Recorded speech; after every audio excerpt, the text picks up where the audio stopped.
CBC Sports presents the Stanley Cup Playoffs on Molson Hockey Night in Canada. These are the Vancouver names you've come to know. Each Canuck prepares tonight with the realization that to avert playoff elimination, he must be at his absolute best. Murray circles the wagon, goes outside, gets it on his backhand, and gets it away in so close that Tabaracci can't react. Across the arena, the air is becoming similarly desperate. The Winnipeg Jets are in their rink for the final time in the series and need the good fortune they found at home.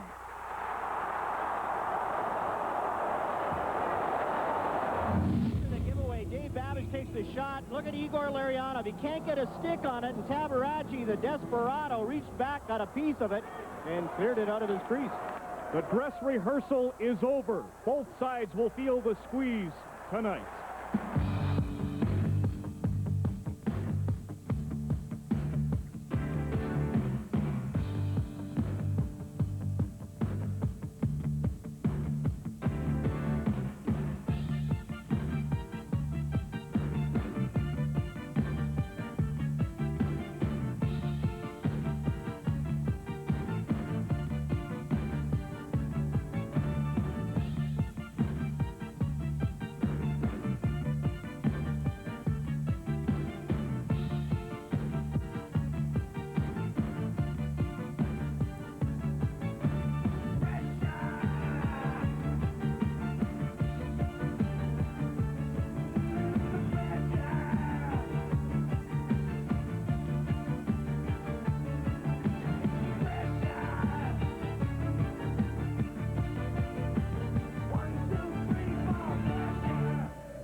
I'm not sure if we can take it. Even the piano man, Billy Joel, knows this is a key game. Pressure really mounting here tonight. One thing is certain, the fan reaction in Manitoba and in British Columbia, on every street corner, in every home, there's been a slice of hope directed at this building tonight, and we'll remember the fans regardless of who survives Game 6 tonight. There you see them clad in white, over 15,000 strong at the arena, set to bring the roof off this building here this evening. Good evening and welcome to Molson Hockey Night in Canada and the Stanley Cup Playoffs on CBC Television. I'm Ron McLean as we get set for the Canucks and the Jets. Let me show you another in the latest round of T-shirts being printed for this series. I was in the White House when it happened. It's what they call the building here, of course, in Winnipeg. Lots of fans are sporting that look tonight. 16 teams made the Stanley Cup playoffs. All 16 are still alive, but 4 teams face elimination tonight. The Wings, the Kings, the Blues, and the Vancouver Canucks. Vancouver has to win here in Winnipeg to send the series home, but there's also pressure, as you could expect, on the Winnipeg Jets. They have to deal with a number of things. One is 1990 and all the hype surrounding the fact that they squandered a 3-1 series lead against the Oilers 2 years ago. They have to deal with the fact that if they lose in their own building, the deciding game will be at the Pacific Coliseum, and they know that in Game 5 they were beaten 8-2. 8 goals by the Canucks, better than their total in the first 4 games. So the pressure's on both sides as we get set to look ahead to Game 6. And who would you expect to star in the game tonight? Well, let's begin in goal. Rick Tabaracci, 2.86 goals against average. He's been great. Here's what he thinks tonight. I guess we really have to come out and try and play an aggressive style of game. The same way we did in the first 4 games. We were kind of checking them pretty well. We were aggressive on them constantly, and I think that's what we have to do to a team like that, try and slow them down and play a Winnipeg Jets style of playoff hockey. Well, I think that we have to come out with just as good a start as we have in the last couple of games here, but I think the big factor is scoring the first goal. You know, we seem to be a different team when we do score the first goal, as Winnipeg is a different team when we do score our first goal. That comment recorded about 2 hours ago. Kirk's in a good mood, but really you can sense he knows the importance of the game tonight. 2.82 goals against average for McLean. 1 goal apart are Tabaracci and McLean. 1 victory apart. They've been sensational. John Garrett knows the position they're in. And John, we've just heard Randy Carlyle is out tonight. Dean Kennedy in for Winnipeg. That's a change. What else might we we expect? Let's go up to Chris Cuthbert and John. Well, Ron, we expect a lower scoring game tonight, that's for sure. Even Pat Quinn called the 8-goal explosion an aberration in Game 5. So what do the Canucks have to do to take this one to the limit? The games they've played well. They've been a physical team. They've gone to the net well, and their big players have played big. You look at Jim Sandlak, he has the size along with Trevor Linden. And in the games that the Canucks have played well, Sandlak has been in front of Rick Tabaracci, and Tabaracci's played well. You have to get in his way. Don't let him see the puck. And Sandlak has been able to do that using his size. Trevor Linden, the same thing. The games he's played well, he's gone to the net. He's created traffic in front of Rick Tabaracci. There you see Randy Carlyle. One of the strengths of the Jets is a guy like Carlyle to stop that. Another strength, Rick Tabaracci. But in Game 5, after a brilliant 15 minutes, they got to Tabaracci. Has it shaken his confidence? I really don't think so. He's been on such a roll, and that first period in Vancouver is as well as Tabaracci has played in the whole series. So I don't think his confidence is down. I think even though they did get 5 goals on Rick Tabaracci, he still feels good about the way he's been playing. All right, the Canucks have to mount a 3-game winning streak, but they've lost their last 3 visits here at the Winnipeg Arena. Let's go back to Ron. Thank you very much, Chris and John. There's one fellow who likes to march to his own drum, and there's another coming out here ringside at the Winnipeg Arena.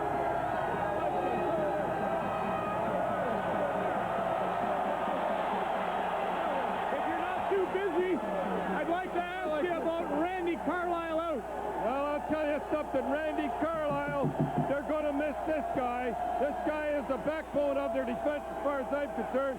But Dean Kennedy's coming in. Dean's a big guy. He hasn't played much, but he's got the heart. He'll be all right. What do you think about this crowd, Don? Poor guys are trying to control them behind you right now. What impact? Hey, that's all right. That's hockey. That's Canadian hockey. But I'm going to tell you, Winnipeg has to win the game tonight. They should shoot their bolt, because if they don't, they're not going to win in Vancouver. I told you to bet on Vancouver the last time. This time, you better. This is all even right now. The crowd is in their favor. Vancouver's up 2. If they don't win tonight, Winnipeg, they will not win in Vancouver. Here come the Canucks, obviously, and now the Winnipeg Jets will make their appearance. And you can expect the crowd to welcome them as they have the last 2 times.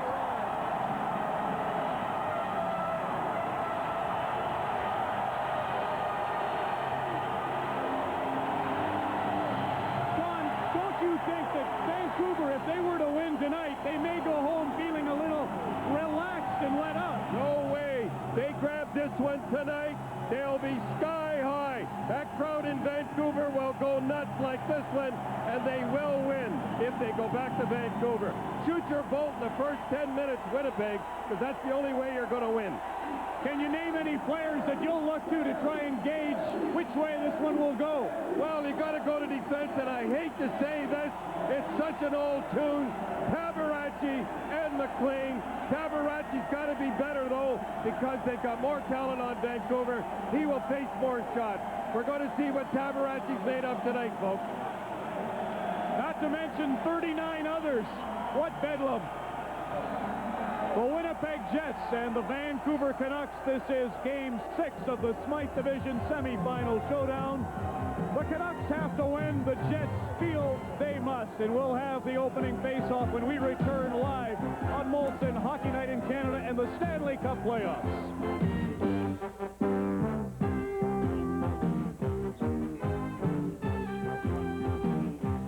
Molson Hockey Night in Canada on CBC is brought to you by Molson Canadian. What beer's all about. By Ford, celebrating 75 years of championship trucks. By Imperial Oil and Esso Associates. You're on your way with Esso. And by Pepsi. Gotta have it.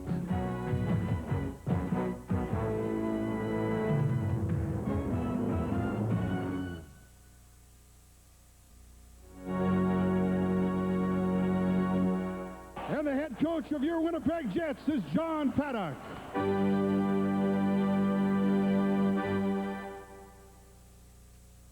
Ladies and gentlemen, please rise and join Chantal Kreviazuk for the singing of our national anthem.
Expectations are high, and so is the decibel level here at the White House, and the Canucks admit one of the keys to their success tonight will be muffling this frenzied crowd. There are the officials, referee Bill McCurry, the linesman Gerard Gauthier, and Jerry Pateman. And here are the starting goaltenders for Vancouver. Kirk McLean, he has been steady throughout, number 4 among playoff goaltenders with a goals against average of 2.82. Rick Tabaracci lasted just 27 minutes Sunday, but Coach John Paddock said there was no doubt he'd go back. He's been the star of the series so far. Aaron Broughton goes to center against Cliff Ronning. Starting Tabaracci is no surprise as Bob Essensa came in relief. Tabaracci has played well every game. Why not come back to him? Ronning along with Trevor Linden and Greg Adams, a line that has to get untracked offensively for the Canucks. Broughton along with Elnick and Tkachuk for Winnipeg. And it's Elnick round the boards behind the goal. Tkachuk watched by Lidster. Ronning clears it up the board past Housley out to center ice. Now Dave Babbage, the former Jet, clears it down right on Tabaracci. Igor Ulanov turns with it. Up ahead for Broughton. Checked by Ronning. Broughton gets it again. Checked in turn by Ronning. That's Ulanov with it. Not wearing the full face shield tonight. Looked for the breakaway pass in Elnick. Broken up. Now the Jets make a change as Lume hits the line. Jyrke Lume works in and couldn't get by Ulanov. Ulanov flips it out to center ice. Darren Shannon reaching for it. Linden was there. And Lume takes over. There's a lead pass. Tom Fergus with some room. Winds up, shot right on. And the rebound cleared by Dean Kennedy. No one expected Dean Kennedy would be back in the Jets lineup this early. Some thought he was done for the year after undergoing knee surgery on December the 2nd. The most optimistic prediction I heard was the middle of May, and here's Kennedy back already, and as Don Cherry said, a big heart to match the big size of Dean Kennedy. He's not going to hurt them. The big scratch for the Winnipeg Jets, Randy Carlyle with that knee injury. He took the 3-game skate, but you could see him hobbling around yesterday, and you'd wonder how he couldn't play on that game. You look at Dean Kennedy, he worked hard in practice. He said he tested it. Felt good, but he never had the doctors okay up until tonight. Great to see him back. Is it ever a great day for hockey? The weather, unlike last week, we don't have hockey weather outside as if summer has arrived in Winnipeg. Went from snow last week to the middle of summer this week. Good look at Thomas Steen as he gets set for this face-off against Peter Nedved. Nedved with Ferguson Sandlak. Canucks win the draw. Plavsic puts it behind the goal. Here's the veteran Mike Lawler. Gives off to Newman, and Davidov deflects it out to center ice. John Paddock saying that Aaron Broughton and Evgeny Davidov were his best 2 players in Game 5. Fergus in front to Sandlak. Rolled towards Tabaracci. Now back comes Davidov. Over the line. Shot blocked. He goes right after it against Plavsic. Davidov behind the goal. Gets it to Steen out in front. Olczyk batted at it. Davidov gets the rebound. He's got great speed. Feeds back to the point. There's the shot just wide. And it comes past Newmanen and down the ice. The little things that were working for the Canucks in Game 5 are not working so far as Thomas Steen came back on Jim Sandlak, made a good play. Igor Ulanov stopped Jyrke Lume on a one-on-one. Here's Deblois in the corner against Larionov. This was the key matchup in Game 5, and of course, the Canucks dominated it. Larionov and Bure combining for 7 points, but it's Deblois now. And play whistle down as the net was knocked ajar behind the play, and Bill McCurry stopped the play. Scratches for the Vancouver Canucks. Gerald Diddick still out for leg. Randy Gregg back in. Because of the one-sided score in Game 5, Randy Gregg got a lot of ice time, felt a lot better, and there's a number of Pavel Bure signs. And they're all like that. There's not many Pavel manias here in Winnipeg. Despite his 4-point performance on Sunday night, he wasn't feeling very well after the game. In fact, did not accompany the Canucks to Winnipeg on the charter after the game. He took a domestic flight the next day, but says he's okay. And there's Troy Murray, who has been doing a slow burn since the end of Game 5 on the ice for 7 of the 8 goals. Although John Paddock said that he was not individually responsible for any, but that performance didn't sit well with Troy. Yeboah steps in for this face-off against Larionov. Puck loose and cleared by Babbage. Off the boards to center ice. Larionov there. Cleared to an open wing, and Darren Shannon has it for Winnipeg. Sergio Momesso, leading penalty man for the Canucks. Cleared it ahead. Bure just dumped to center ice. Lawler is chased by Larionov. And the steady Jet defenseman works to center. Ahead to the captain, Murray, who deflects it in. We play 3 minutes, 15 seconds. Shannon behind the goal to Murray. Davidov's back on the ice. Home team has scored first in each of the 5 games so far. Momesso hands it to Murray. His pass broken up by Babbitt. On the right side to Larionov, inside the Winnipeg zone. Into the middle, Bure with room, blocked by Eagles. Bure has it again. Lost it off his stick, and Shannon deflects it down the ice. McLean comes out of the net to play it. Feeds ahead to Larionov and Bure. Here comes Pavel inside the line. Poke check by Housley. They leave it for Larionov. Lune's shot deflects high. Pavel Bure and Igor Larionov, again another long shift, about a 2-minute job, and that not only they play tired, but it drives everybody else trying to get involved in the game, not sitting on the bench. Ryan Walter at center. The breakaway pass for Cron, called on the offside. We played 4 minutes, 13 seconds of the first period in Game 6. You know, Ford didn't make F-Series the best-selling pickup in Canada for 25 years. It was guys like this. I guess that's because Ford builds trucks their way, with the new Flairside model and available electronic 4x4 touch drive. You see, when you spend a week playing phone tag with your customers, it's nice to know you can push one button and get what you want instantly. The new Ford full-size trucks. Quality is job one. It's working.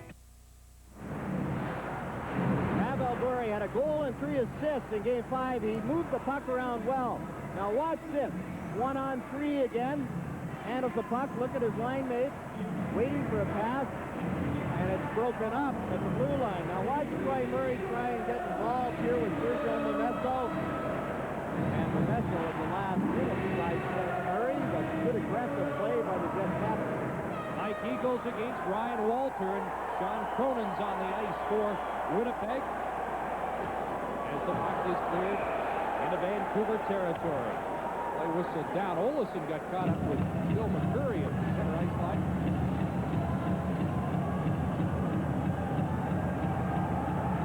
Eddie Olczyk is one of the players that John Paddock is counting on to score goals. A team that does not have a whole lot of offensive talent. They need Olczyk. He got a goal in that 8-2 game by driving to the net. One of the things he does so well, hitting in the right position, and then off his backside in, but that's what happens to the goal scorers. They get in the right spot, seems to go in. Now watch Bill McCurry and Frederick Olesen get all tied up. Out at the red line, the whistle blown by linesman Gerard Fulcher. Here's Olczyk, weak shot in on McLean. Olczyk made the point this morning. This is an enormous game for the entire Winnipeg organization, with expectations so high in this building and throughout the city and the province of Manitoba. Cronin knocks it back in, a delayed offside.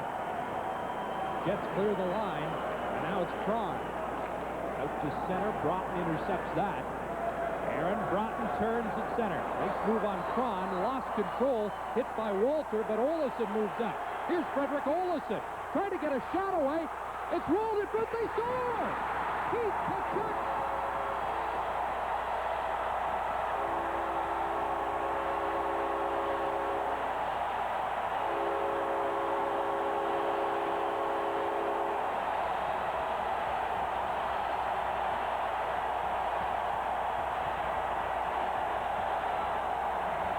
They talked all series about offense from the defense. Look at Frederick Olofsson and watch Keith Tkachuk drive to the net.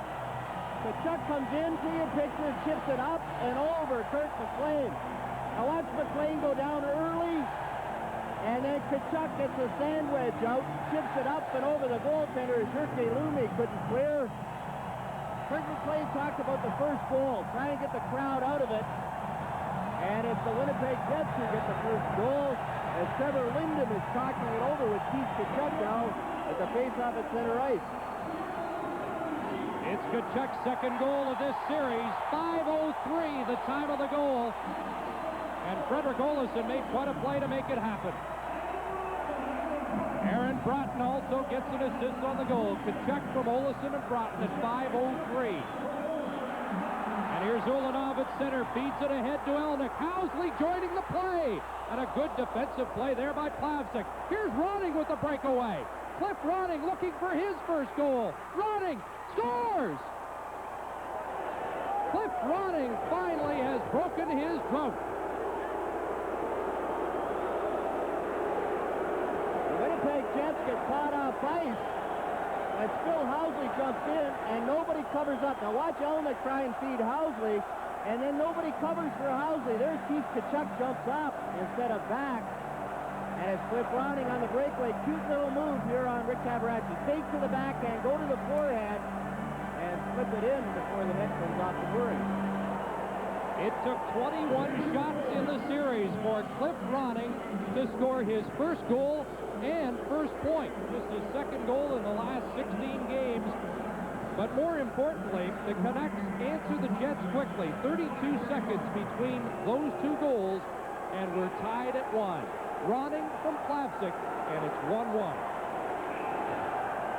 The young Keith Tkachuk, that's something he'll learn the more he plays in the NHL. Once you spot your defenseman flying up, you're the last man. You have to cover up. That time Tkachuk, overly aggressive, jumps in. Nobody back as Ronning had the breakaway. Nice pass by Adrian Plavsic to set up Ronning for that breakaway try. Referee Bill McCreary stepping in because Linden knocked down Davidov before the face-off took place. There's Ulanov with it. Ahead to Davidov. Great wheels. Fires it in. Olczyk after it first. An easy shot handled. Plavsic wraps it around the boards. Olofsson will keep it in. Directs it toward the net. Randy Gregg, the veteran, out there for the Canucks. Here's a pass from Davidov to Ulanov. Ulanov tried to tee that one up out of midair. Centered out in front. Steen to Ulanov. Flips it in. Davidov couldn't redirect it. Broken stick. Ronning has lost his piece of lumber. An Olczyk shot cleared away by McLean.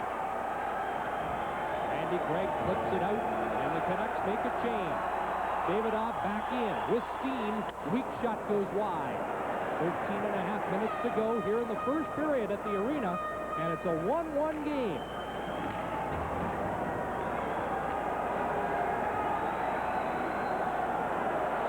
Fergus, Peter Nedved, and Jim Sandlak. Sandlak missed the puck, and Ulanov has it. Ulanov seeing a lot of ice time in the first 7 minutes of this game. Shannon against the boards, working against Lidster. Ulanov ahead to Deblois. Deblois against Babbitt, and it's Sandlak. Cross ice pass to Tom Fergus, who has a point in each game in this series. Mike Lawler. Look out, Sandlak had him lined up. Lawler goes down, can't clear it. Nedved. For Doug Lidster, snaps the shot high. Lidster goes after the rebound. Sandlak has it. Hands it to Troy Murray. Murray had trouble with it, but Newman sends away Darren Shannon. Pass hopped over his stick, that broken Ronning stick giving them trouble. Here's Shannon centering it, and Murray skated by it. Didn't see it coming. Murray with one hand gets it into the slot. And Lidster feeds it ahead to Fergus. Fergus at center. Newman intercepts the pass, falls down. Frederick Olofsson on the move again. Here's Olofsson inside the line, checked on the play by Lume. Broughton almost stole it. And here's Lume to center ice.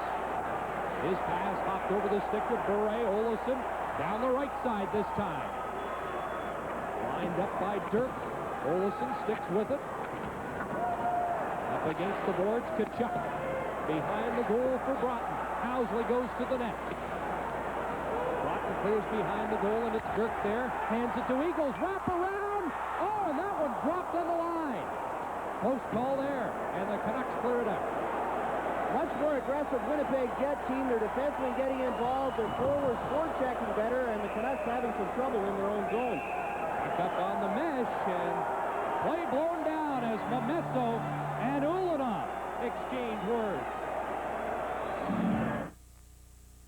At age 74, I'm the oldest Ironman triathlete. Jim Ward has a hobby. It's called staying young. It's a workout. That's why he uses Armor All protectant on his dash, seats, and especially his tires. Rubber can age and crack, but Armor All penetrates to keep his tires looking like new. Jim says his tires never seem to get old. People say the same thing about Jim. I like a good-looking car. It makes me feel good. There is a fountain of youth, and we own the patent. Armor All. I gotta run. Winnipeg Jets with good pressure. Now watch Mike Eagles wrap this one around and hit Kurt McLean's stick. Goes up, over his back, and out the other side. Canucks get a break that didn't hit McLean. And earlier, again, good forechecking by the Jets. Troy Murray just misses it as it hit Dave Babbitt's skate. Out of town, no score. Yet, in Bloomington, where the North Stars are trying to finish the Red Wings. And at the St. Louis Arena, no score first period. Hawks would like to win that tonight. There's a former Black Hawk ready to take the face-off in his own zone. Captain Troy Murray with the Canucks control. Plavsic puts it in front. Murray has his man tied up. Murray! She scores! What a blast! And Vancouver has the lead.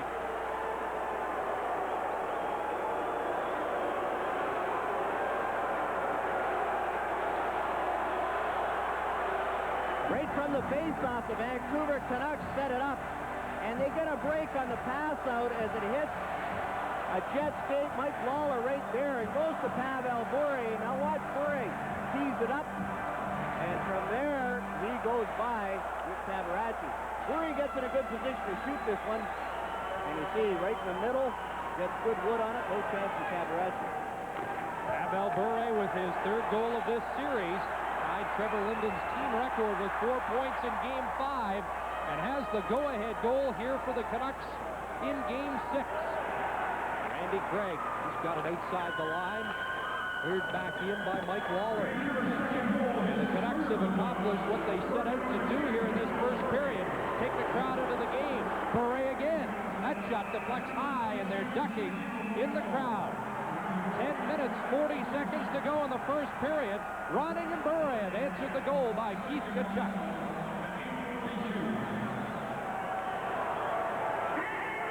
Well, they break that up. Bure from Plavsic and Momesso at 8:42.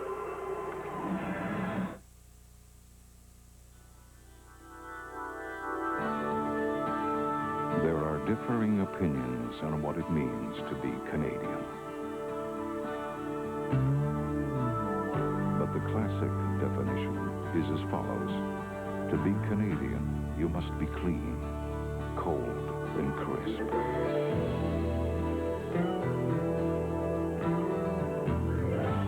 Because this is what beer's all about. Here's another shot of the goal. Now look at Pavel Bure get a chance to tee it up. Mike Lawler gets out, but not in time. And it goes up and over Rick Tabaracci's glove. The Jets have given Bure a little more room early in this game, but after the whistle, watch Mike Lawler come over, get a little piece of Bure, and then Sergio Momesso comes to his aid. Now watch Bure right here. Flashes at Lawler, no penalty call.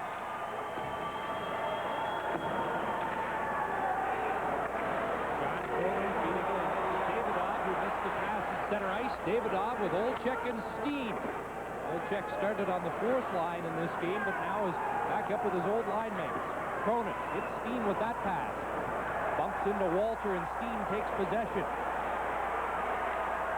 Jets work it to center. That's Davidov clearing it in. Olczyk in after it.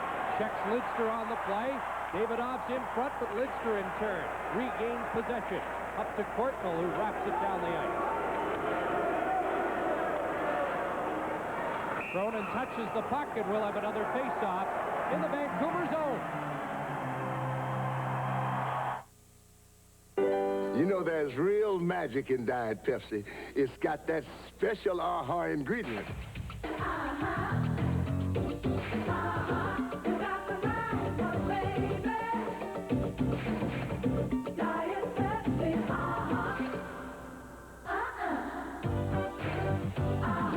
You got the right one, baby. Hey. Okay, girls. Now, what's that magic ingredient? With 100% aha. Welcome back to Winnipeg at the arena in St. Louis. Norris action, Game 6, the Hawks and the Blues. That's Keith Brown with 8 points now in the playoffs. He shoots it, the assist on Jeremy Roenick's third of the postseason. It's 1-0 Blackhawks. John, if the first 10 minutes of the game are as important as both teams said it would be beforehand, then the Canucks have a big edge here. And Pavel Bure with a point early in this game, his first road point of the series. Ulanov wraps it behind the goal. Pat Elnick trying to knock it off the mesh. And the puck gloved by Robert Dirk, and they hold it for a faceoff. And a big goal for Cliff Ronning to get him going. He was squeezing the stick a little tighter. We were giving him a hard time before the game, asking him if he was asking Doug Lidster and Dave Babich on a few tips on how to score, but a guy who can get 89 goals in his last year at junior has a touch around the net. Even Kirk McLean had a point before he did, but Ronning is a great offensive threat, and it was only a matter of time. 7 of his 24 goals this year were scored on the road, so it's interesting that he would score his first of the playoffs away from the Pacific Coliseum. And as far as the Canucks are concerned, couldn't happen at a better time. Now if they could get Greg Adams going, he's the other struggling Canuck. They have Adams playing with Ronning. I think they paired the two of them together along with their captain, Trevor Linden, trying to get them both going at the same time. Good look at Aaron Broughton on the faceoff. Vancouver controls, and there is Greg Adams. Clearing it in. Ulanov for the Jets. Pass to Housley, who is standing right in the goal crease. Trevor Linden up with it. Here's Linden. Watched by Broughton and Housley. Stays with it. Ronning. Adams in front. Tabaracci with a good poke check there. Kachuk up ahead. Elnick watched by Dirk. And here's Linden turning back. Drops it for Adams. Cross for Ronning. Missed him with the pass at Ulanov. Comes forward ahead to Elnick. Leaves it for Ulanov inside the line, but the Jets were on a change, and now Linden has room. Trevor Linden the shot right on. Elnick for the Jets off the glass out to center. 8 minutes, 52 seconds left, first period. It's 2-1 Vancouver, scoring 2 in a row after the Jets had opened the scoring. Plavsic with a pair of assists, touches it, icing the call, and Plavsic takes exception with that hit after the whistle by Mike Eagles. Shots on goal, 7-6, favoring the Jets, but they trail. Here's the Midas idea of stopping power. Our front disc brake package, just $99.95. Metallic pads included. And Midas guarantees them for as long as you own your car. Nobody tops the Top Guns. Nobody. 89% of business travelers don't have a fat expense account. Luckily, you'll find our rates as comfortable as our rooms. Holiday Inn. Stay with someone you know who really knows you. Our game within a game, the defenseman joining the rush.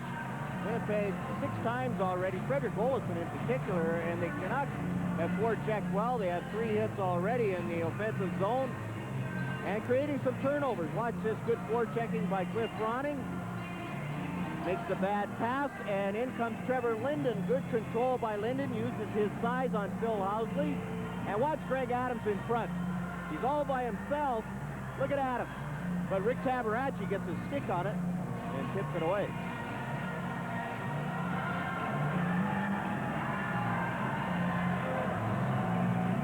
Having some problem with the ice just outside the Jet blue line, and that's why we have a delay. Asked Trevor Linden after the game what the mood was like before Game 5, and he said the players got together and decided that the season had just been too successful for it to end as quickly and with such great disappointment as it could have on Sunday night. Sunday night they played with such emotion, something we hadn't seen in the first 4 games. And the Vancouver Canucks this season have played with that kind of emotion for most of the regular season, but seem to have lacked a little respect for the Jets going into this series.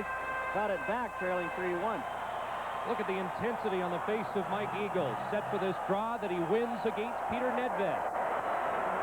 Newman ahead to Sykes. Eagles bumped it center by Sandlak. Randy Gregg to an open wing. Nedved picks it up there. Nedved with Ferguson Sandlak. Here's Fergus. Hit by Lawler. Lawler and Fergus go down. Nedved in the corner to Sandlak. 2 goals in Game 5. Fergus' shot is blocked. Lawler has it and clears it out. Phil Sykes on the ice, an interesting story. He was with the Kings in '89 when they bounced back from 3-1 to beat the Oilers, and also with the Jets in '90 when they squandered the 3-1 lead against Edmonton. Here's Davidoff with room. Fires the shot. McLean may have got a piece of that as it went wide. Cronin up ahead to Davidoff. Turned back by Lidster. Over to Olesen. Olesen bumped by Sandlak. Now Lidster overskates it. It goes to McLean, who clears it away from Troy Murray. Babbitt feeds it ahead. Broken up by Deblois. Lucien Deblois clears it back in on goal, and it's called on the offside as McLean played it before the Jet player got outside the line.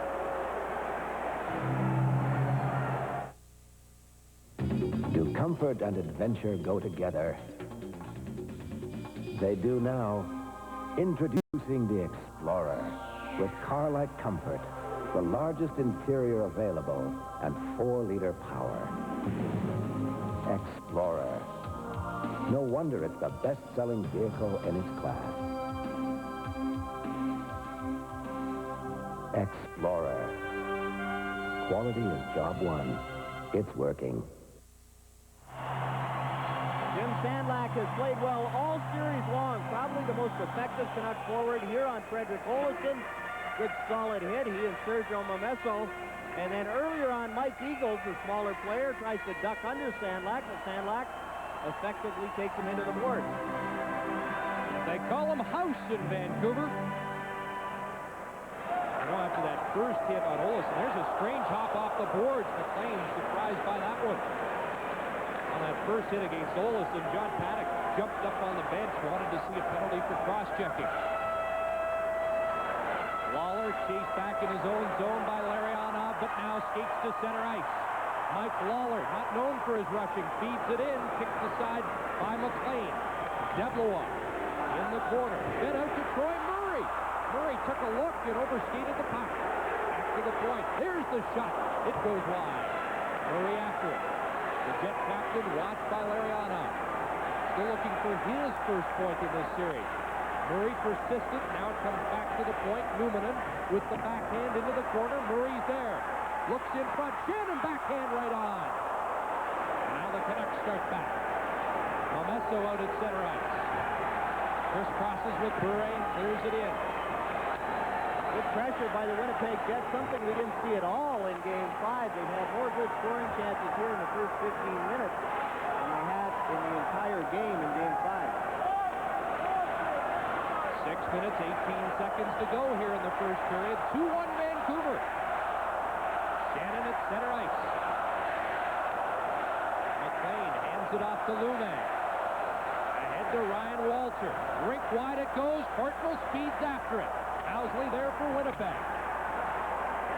Ryan Walter against the boards. Courtnall Cron going to the net. The play whistle down. We've got a penalty coming up. Davidoff took a high stick. And let's see, this might be a major. Now Davidoff pushed at Courtnall. It appears the Jets will have the first power play of the game. You know, whether I'm polishing the fenders or tearing down the engine, I like to go to Canadian Tire, especially during this week's Here Comes the Sun event, where they've got big savings on everything you need for your car. Filter wrench. filter wrench, honey. We're fixing the car. Finish 2001 goes on easy. Regular polish requires a lot of rubbing and buffing. Just look at the difference. This week only, Finish 2001 is just $5.99 during Here Comes the Sun, only at Canadian Tire. Robert Cron takes a high kicking penalty at 14:06. Now watch the high stick. Davidoff and Cron jousting, and right there, Cron gives him a little tap in the mouth. And earlier on that shift, you see John Paddock shouting encouragement to his team. He's talking to Davidoff here. He doesn't want to have too many men on the ice. He's waiting for Derek Shannon to dump the puck in. He wants a line change. If you do go to dump the puck in, make sure it goes all the way in so that you can make the clean line change. First power play of the game going to the Jets. They're 6 for 29 in this series. That's 20.7%. And Housley will lead the rush. Elnick, Kachuk. And here's Thomas Steen bursting in. Steen, and his shot goes wide. Housley. To Elnick, the lone point man right now is Olesen. Kachuk is in front, jostling with Lume. Steen moves in, fires wide. Elnick on the near side. Kachuk looking for the loose puck. And it's kicked free by Elnick. Steen, both of his goals in the series with the man advantage. And Lume clears it down the ice, and he thought he took a high stick and appealed to referee McCurry. Housley ahead. There's Kachuk inside the line. Randy Gregg there for Vancouver. Olesen moves in, and they hold it for a face-off in the Vancouver zone. 1:06 left in the minor to Cron. Because of the lopsided score in Game 5, Randy Gregg got lots of ice time. Get his confidence back and get his legs back, his game conditioning. And that was a break for the Canucks. If the score was that one-sided, as Gregg didn't play much early in that game, but played a lot in the last two periods. The experience of 5 Stanley Cup rings won't hurt Randy Gregg or the Canucks in this critical game. As you can see, a lot went wrong for the Jets in Game 5, including the power play. And the other game they lost, they were 0 for 5 also in Vancouver, so the game they lost 0 for 10 is a big part of their offense because they don't have a whole lot of great talented players around the net.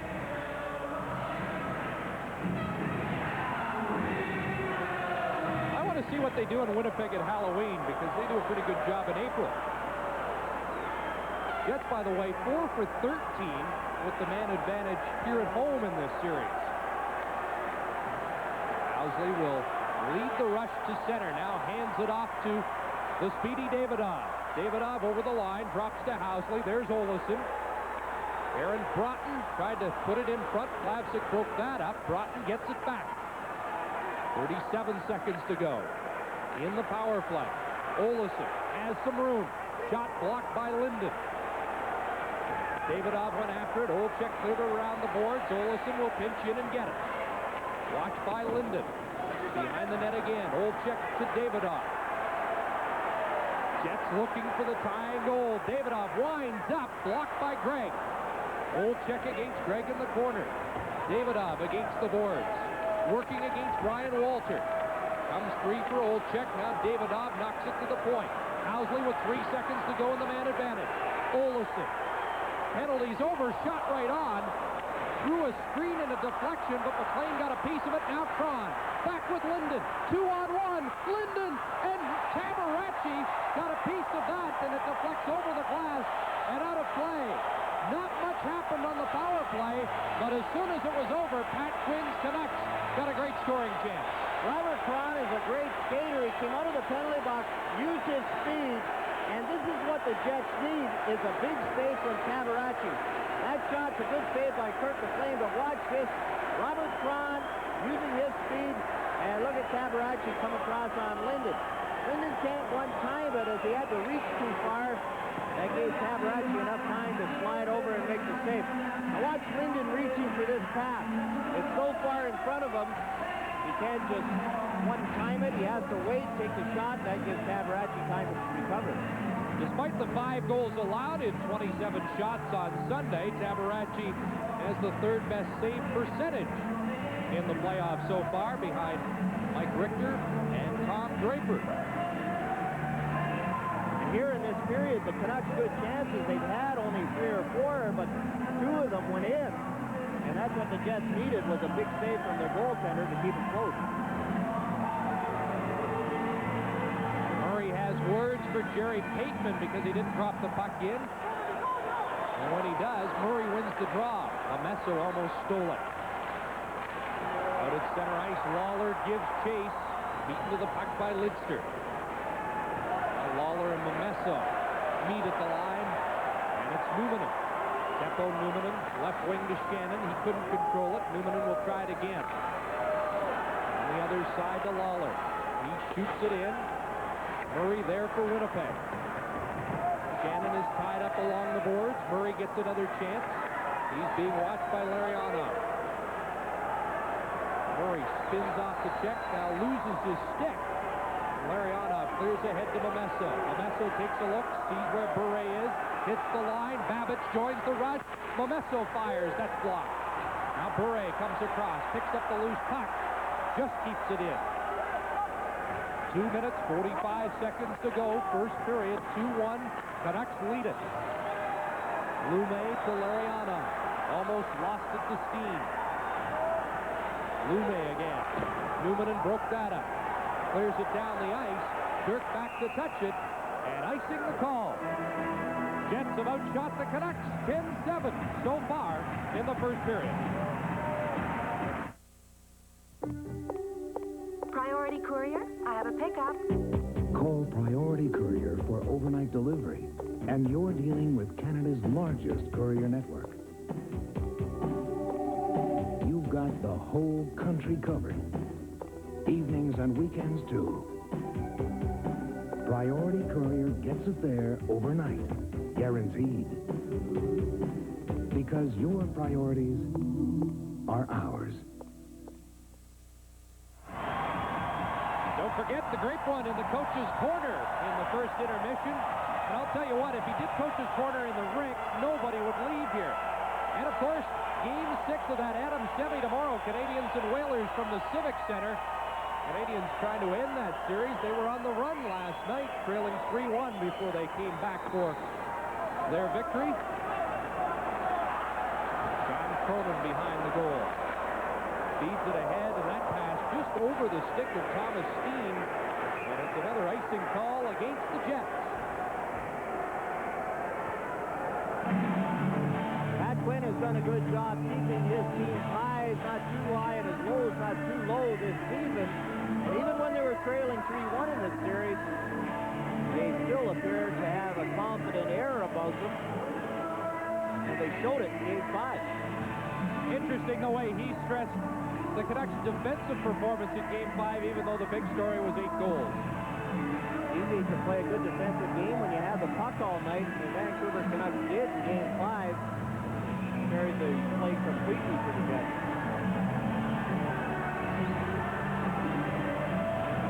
Eddie O was saying it was lucky the score wasn't worse as far as the Jets were concerned. Bill Housen on the boards for check.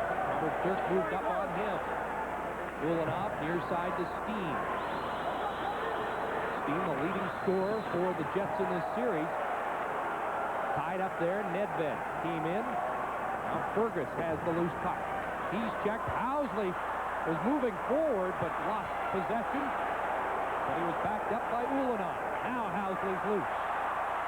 Working into Eagles. Mike Eagle snaps the shot to McLean. Handles that one easily.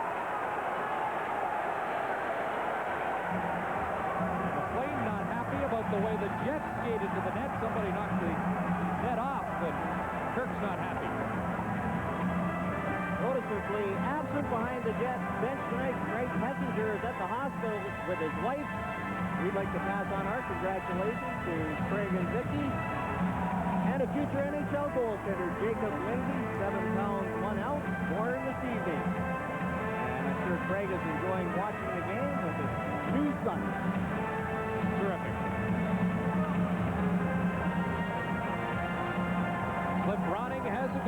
first period. Pavel Bure, the other for Vancouver. Keith Tkachuk had opened the scoring for Winnipeg. But the crowd hadn't finished cheering that Tkachuk goal when Ronning came back 32 seconds later. As Ronning gets set for this face-off against Aaron Broughton, who kicks it free. Housley takes the shot. That was blocked in front. Canucks clear it to the line, kept in by Ulanov. Ronning missed it. Elnick against the boards, into the corner. Broughton lets it go. Gregg takes a hit from Elnick. There's Ulanov as the Jets defense standing right up, but now they'll have to retreat. Here comes Adams to the line. Dropped the pass, no one there. And Housley takes over. Ulanov on this near side. If you're just joining us, Randy Carlyle, a late scratch. Apparently a knee injury occurred in Game 5, more serious than the Jets had first let on. Under a minute to go now in the first period. We have been given the indication that the Jets were not planning any lineup changes tonight, but after the warm-up, which Carlyle took, he was scratched. Andy Gregg ahead to Trevor Linden. There's Classic with a pair of assists in this first period. Hits the line with Adams. Sharp angle shot handled by Tabaracci. Linden in to scoop up the loose puck. Has room, shot right on. Adams to Ronning. Spins away from Eagle. Linden's in front. Now Lawler in on Ronning, and he takes the puck away. 20 seconds to go as Lawler comes to center.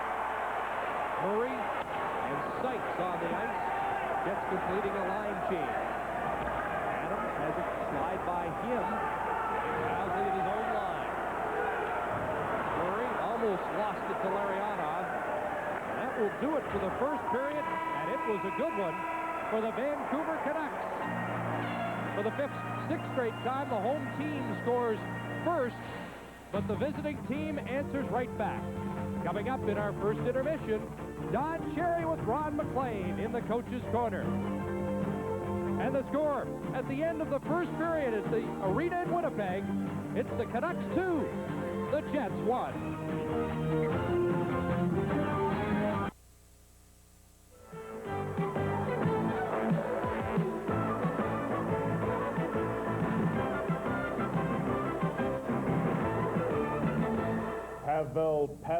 Pavel. Well, what about the game, Don? Well, I think Tabaracci, like I said, played a great game, and that's the only thing that's keeping the Jets going. Great saves, great saves. Let's get into Pavel Bure, the biggest game of the Vancouver Canucks year, bar none, and he comes through with a goal and 3 assists in Game 5, and now tonight has put the Canucks ahead on the road.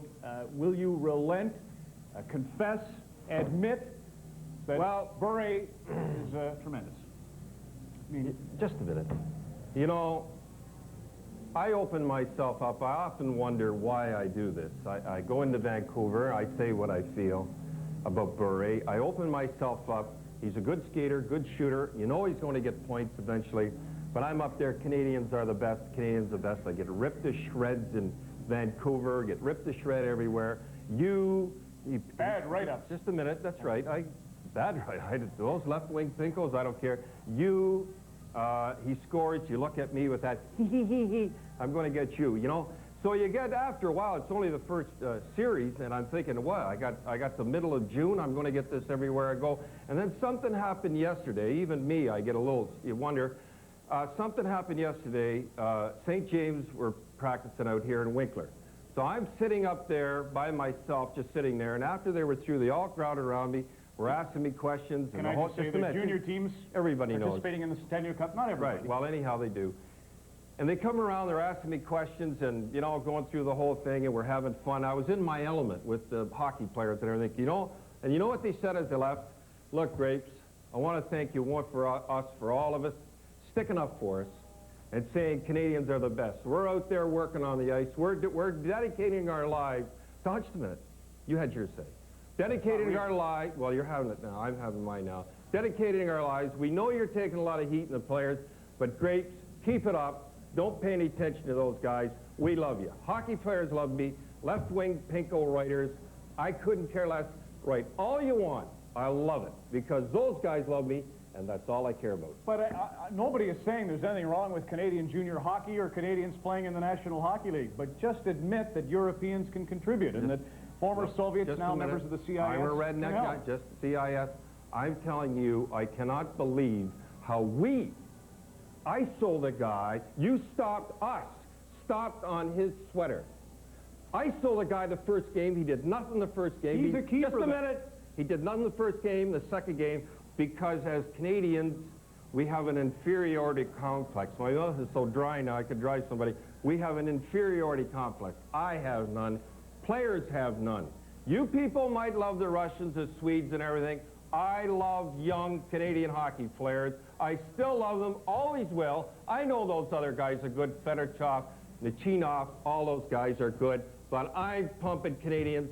Do what you like. Well, that's next fair. time they What score, about Boston winning? just a minute, just a minute. The next time he scores, you go he again. Well, I'm glad. Thank you guys for saying that.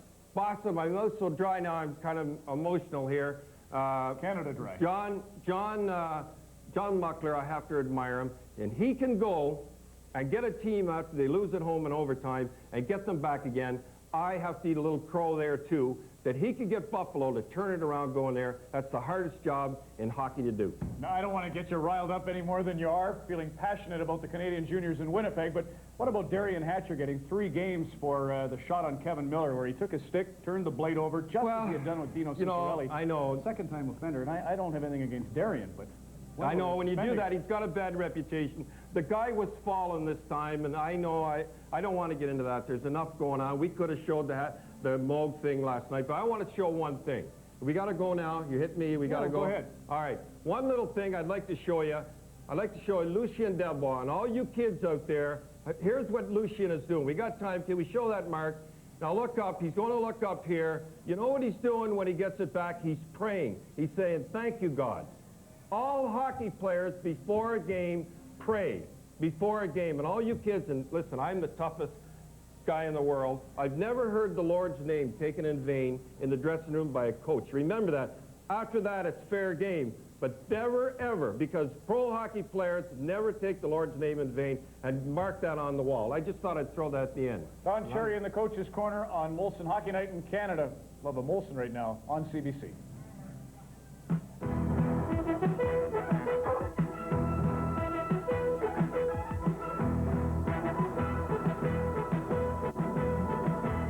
Coach's Corner with Don Cherry is brought to you by Pepsi.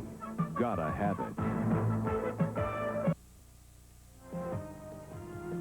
The players are going on the ice right now at Northlands Coliseum in Edmonton. The Kings and the Oilers set to get underway. We'll have highlights of that as we move along. Goaltenders have been great in Minnesota so far. The Wings outshot Minnesota 12-7 in the opening period. Casey, terrific. So was Ed Belfour. The shots were 12-6 for the Blues, but Jeremy Roenick's third of the playoffs. The lone goal at the arena, the Hawks trying to wrap it on the road, and the Canucks trying to win on the road to send it back to the Pacific Coliseum in Vancouver. Pavel Bure's third is the go-ahead goal. They lead at the end of 20 minutes of play by a score of 2-1. Ford of Canada celebrates 75 years of hockey history, and Ford trucks tonight. Number 4, Bobby Orr. 4-4 after this. Let's talk tough. Tough trucks. Tough? They don't come any tougher. Watch this.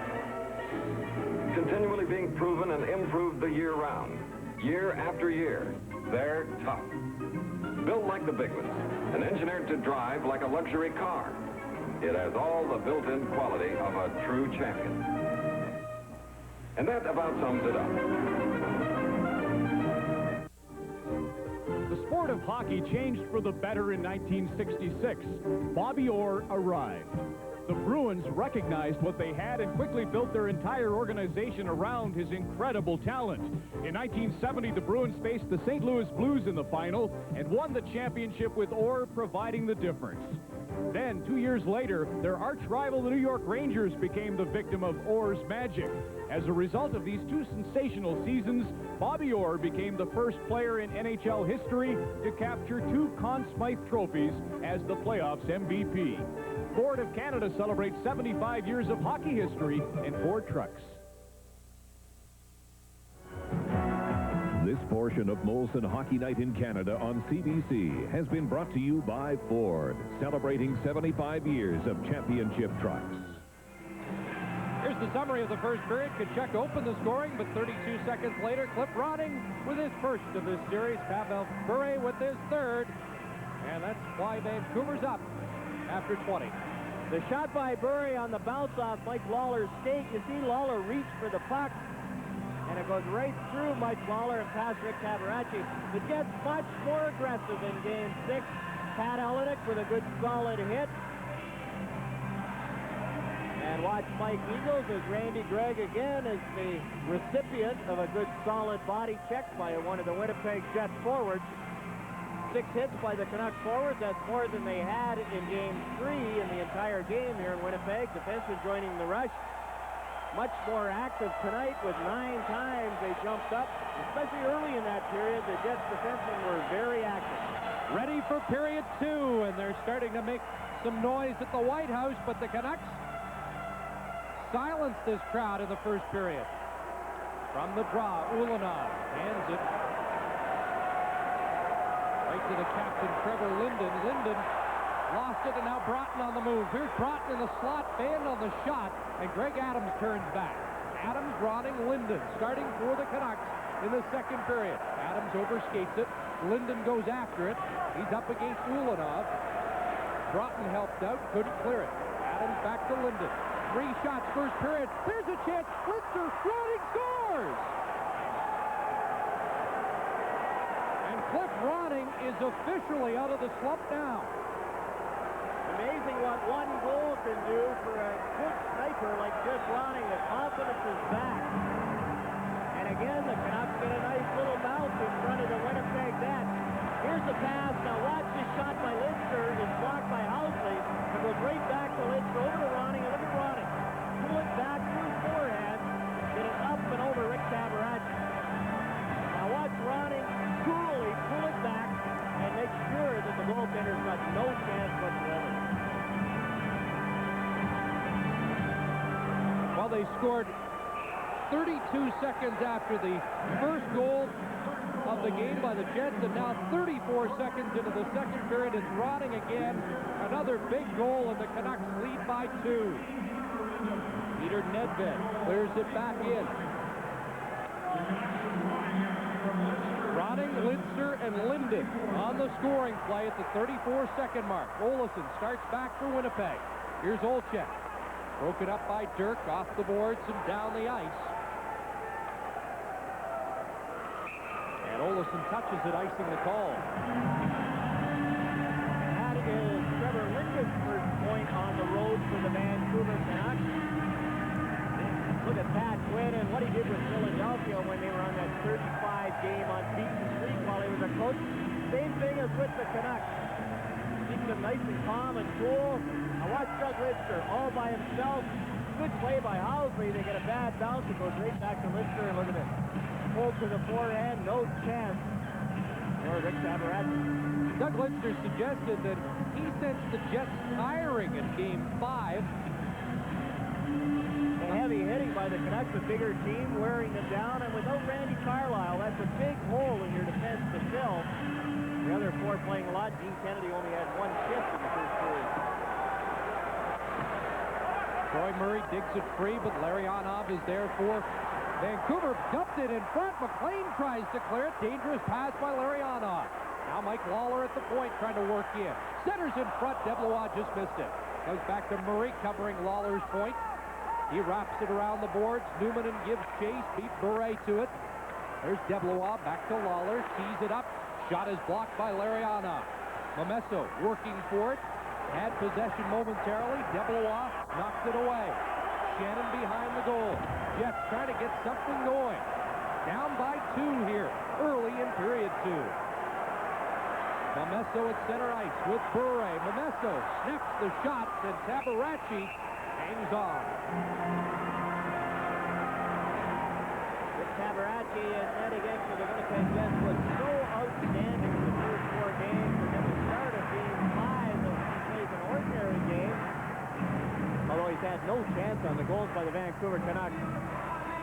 Pavel Bure on the rush. Now watch Mike Lawler grab a hold of Bure right there. Tries to pull him offside, but he isn't sure that Bure doesn't get involved.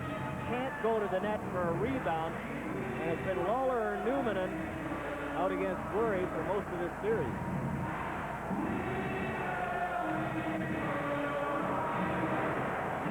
Mike Lawler will be Ron McLean's guest in the second intermission. And his role becomes even more important with the absence of Randy Carlyle. Nedved against Thomas Steen on this draw in the Winnipeg zone. Olesen ahead to Olczyk. He had 3 shots for Winnipeg in period 1. There's a shot right on goal off the stick of Sandlak. Olczyk now to center ice. Steen. Sean Cronin looking for Olczyk, broken up by Babbage. Doug Lidster made the big play on the 3rd Canuck goal, and play whistled down. 17:51 left, second period. We'll be right back after this message.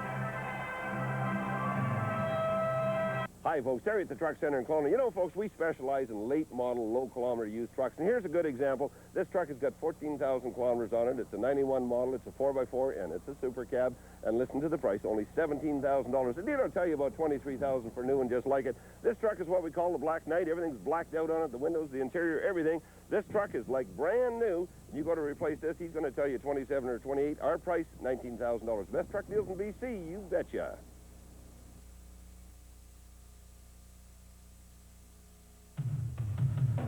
At the Northlands Coliseum, the Oilers are trying to finish off the Los Angeles Kings this evening. Peter Klima in the corner to Josef Baranek. Baranek scores his second of the playoffs at 1:39. The Oilers lead. Peter Nedved getting more ice time. Inserted in the lineup after the Canucks had lost a couple of games. He's played pretty well. He's not a very aggressive player, but a good offensive player, and has played pretty well defensively, something you didn't see a whole lot out of during the regular season from Peter Nedved. Cronin at his own blue line, and now Olesen goes back into his own zone. Vancouver Canucks were eliminated in 6 games a year ago, trying to avoid that here. On the move, Olczyk, left wing shot, blocked by McLean. And Babbage, who has had a strong series, lugs it out for Vancouver. Clears it in. Tabaracci out of the goal, off the boards. Cronin is there, takes a bump, but gets it ahead, and it's Davidov. Inside the line was Steen, and Davidov's shot, look out, deflected off the stick of Doug Lidster, high into the crowd. Much like Pavel Bure, Evgeny Davidov tends to try and handle the puck himself. By the time he lets his shot go, he's right in the corner, and Doug Lidster has him at an impossible angle. Now watch Lidster keep Davidov outside. The Jets go to the net, and Davidov decides he's going to shoot it. Now look at where he shoots it from. He's past the hash mark, and even if that shot gets by, Kurt McLean's going to have no trouble with that. 6 stitches, courtesy of our camera the other night, with a lot of help from Jim Sandlak. He says the tension in the Stanley Cup playoffs far exceeds what he experienced at the Olympics and the World Championships he's competed in. There's Broughton against Ryan Walter on this face-off. Broughton, an amazing story in that he did not play the first 3 months of the year when hunting. Here's a chance in front after he was demoted by the Leafs. Back comes Courtnall. Cron is the trailer. Dirk going to the net. Cron shot handled easily by Tabaracci. And again, Canucks going to the net, knocking it ajar. Aaron Broad, you talk about a smaller player with some toughness. 5 of the 6 seasons he was in New Jersey, he played all 80 games, and this year the Jets didn't have any players who played all 80 games. Canucks driving to the net, trying to get in front of Tabaracci. They've done a good job tonight. You look at where their goals have come from, and here's Robert Dirk, the defenseman, driving in at Tabaracci. And a good play by Dirk. He knows he's caught up ice, and he's going to get the whistle, so he makes sure that he knocks the net off. He's a defenseman. Now watch. He makes sure that that net comes off, so there's a whistle, and he doesn't get trapped. Certainly has been a physical presence in this series. One of the many sports books out by Brett Hall talks about Robert Dirk and how he has never, ever seen Robert Dirk lose a fight. And who knows, Dirk might write his own book. He is writing for one of the Vancouver papers in this playoff series. From the face-off, Kron's shot blocked by Ulanov. Courtnall knocked his man down, and now Housley has it. Bill Housley leads the Jets to center ice. And behind the play, a whistle and a penalty. That's Courtnall down. You remember, Courtnall was the victim of that Igor Ulanov attempted spear, and this time it's Mike Eagles who is going to get a slashing penalty. Jeff Courtnall, Larry Ashley out tending to one of the infamous Courtnall brothers. Now watch Eagles right here on Courtnall. Gets a stick in his leg, calls him down, and Courtnall's up, being helped off the ice. Our Stanley Cup coverage continues in a moment.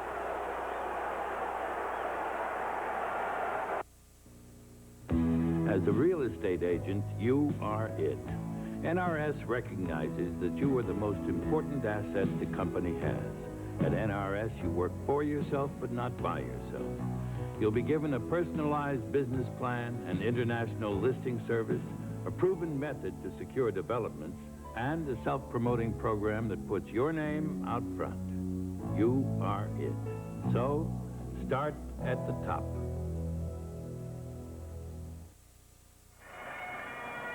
Chris, you mentioned that Courtnall had knocked Eagles down in the corner. Now, here's a little reaction from Eagles. Now, is this a slash or a hook or maybe even a little bit of a spear? Courtnall goes down. It was called slashing by Bill McCreary. And so the Canucks get their first power play of the game, already up by 2, 0 for 10 at the Winnipeg Arena on the power play in this series. Dave Babbage hands it off to Ronning. Ronning with Linden and Adams up front. Plavsic and Babbage are the point men. Seppo Numminen for the Jets. Can't clear it. Babbage has it right point. Shot right on. Tabaracci kicked that one out. Numminen lost control to Adams. Goes after it in the corner. Linden beat him to it, but Linden's pass to the point goes down the ice. Vancouver 3 for 30 on the power play in this series, but they had 2 in Game 5. Adams after the puck. Gets it to Ronning. Babbitt. There's Ronning with a pair of goals tonight. Hangs on. Plavsic moves in. Shot blocked. There's a shot right on. Tabaracci the stop. Murray with it. Around the board. Babbage is there. Jaron Shannon trying to check him. Babbage has it. Down low it goes to Adams.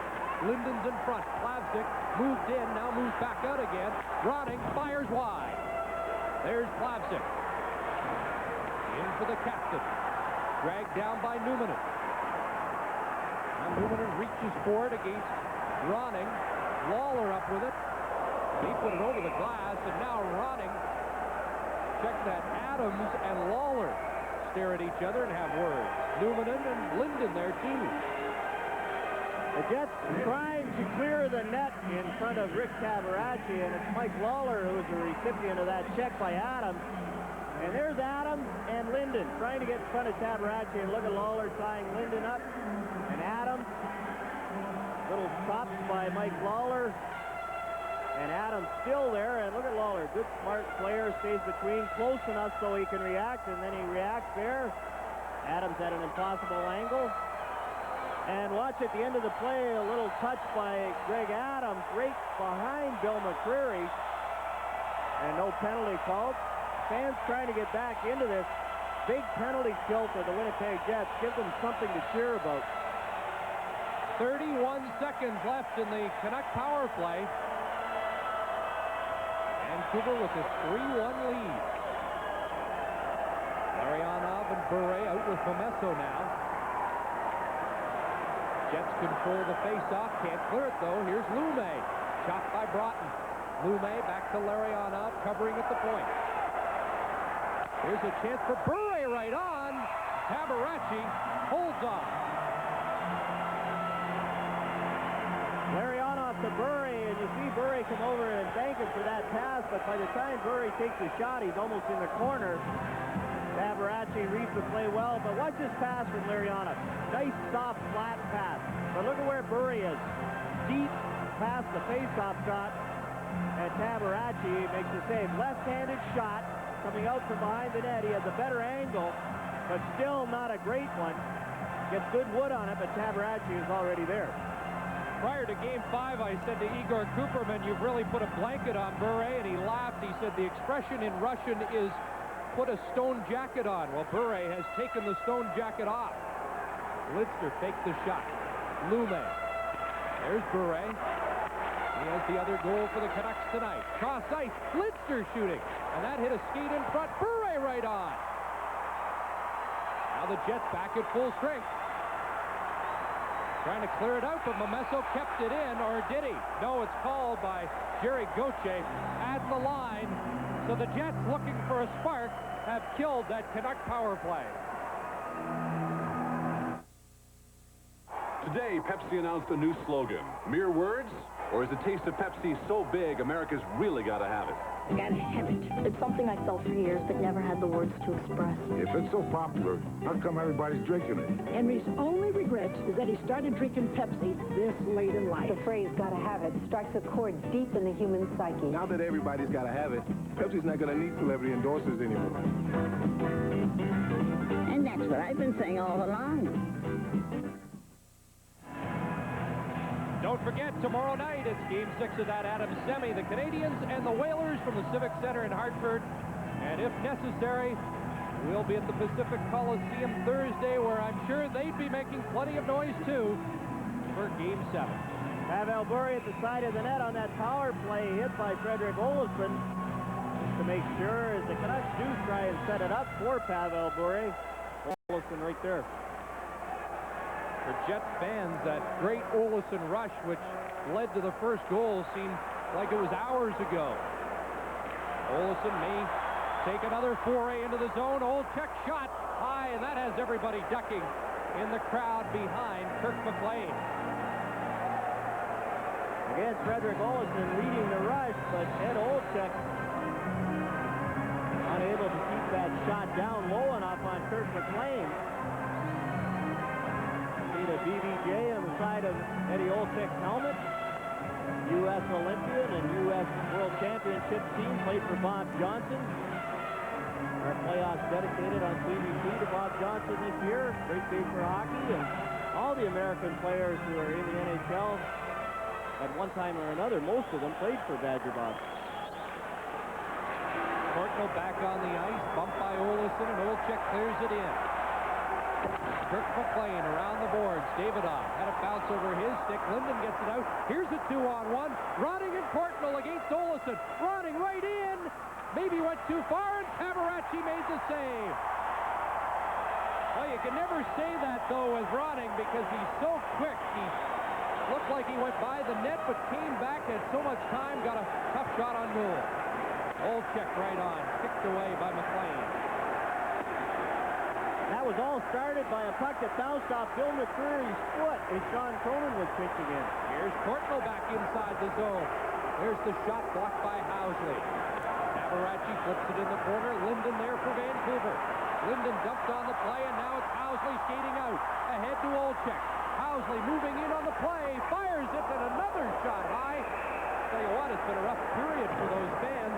In behind Kirk McLean. 13:08 to go, second period. Molson Special Dry. Is this your average beer? Looks like it could rain all weekend. Come on, man, cheer up. While you're up, why don't you get us some beer? Is this your average rainy weekend at the cottage? Girl. Want to put some in a jar of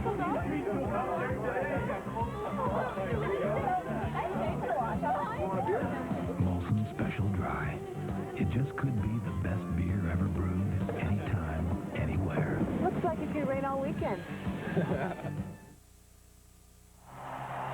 Sean Cronin pitches in because he thinks that puck's going around, but look at Bill McCreary. Was off his foot. Here's the 2-on-1. And Cliff Ronning, watch Rick Tabaracci, waits. Ronning goes behind the net, he gets back up, and then makes a good stop.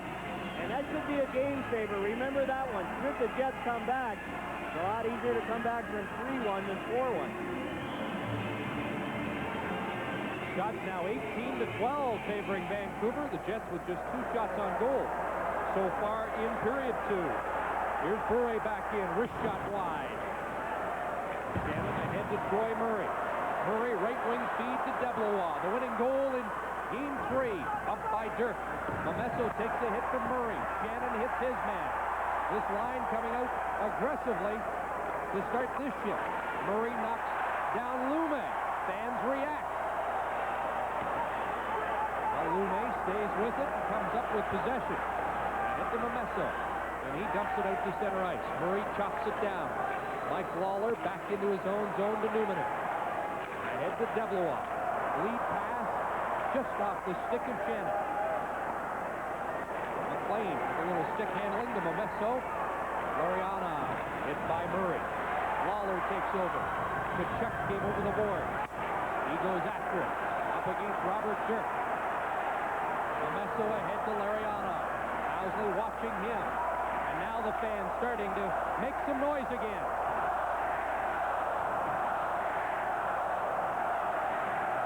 Cleared by the Canucks down the ice. Ulanov back to get it, and icing the call. So the fans trying to make some noise with their team down by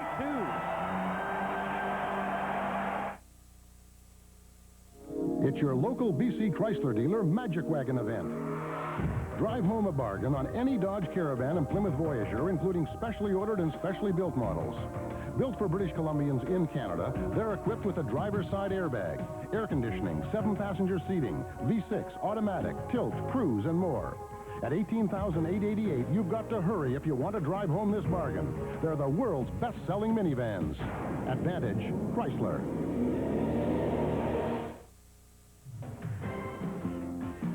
At the arena in St. Louis, the pass by Chris Chelios was made with one hand, and the play by Roenick is equally great as he goes upstairs on Curtis Joseph, his 4th goal of the playoffs, 2nd of the night.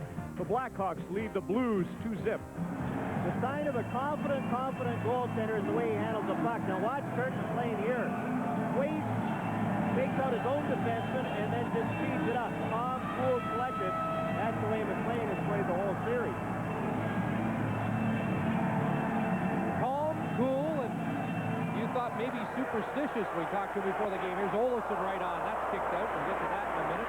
Cronin around the boards. There's a pile-up in front. Broughton was knocked down in front by Nedved. Here's Kachuk trying to come out in front. Olesen moves in. Frederick Olesen might get caught. Fergus. Up ahead it goes to Sandlak. Sandlak working against Cronin. Wrist shot right on. Sandlak after it, but Olesen's back down. Olesen, there's a funny hop off the boards. Nedved has it. Circling in the Jet zone.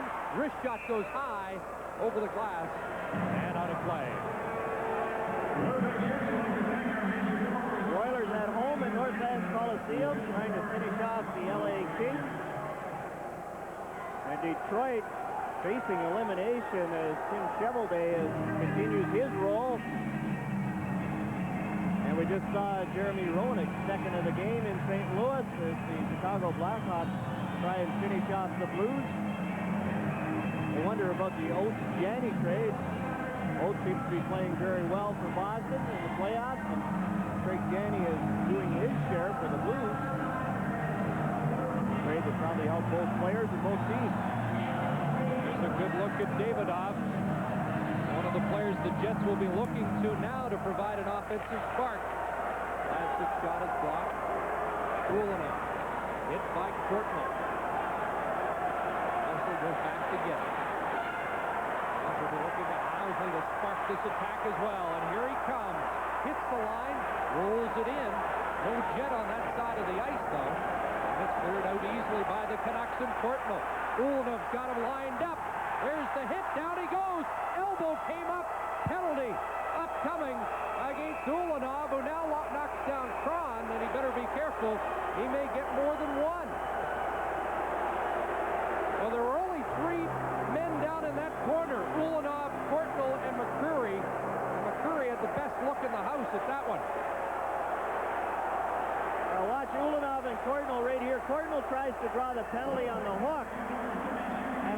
Courtnall when he gets up. Gives him a little shot right there with the stick. And Jerry Gauthier warns Courtnall. And they call him the Perminator here in Winnipeg. Right there, the Perminator has the elbow up, and Courtnall goes down.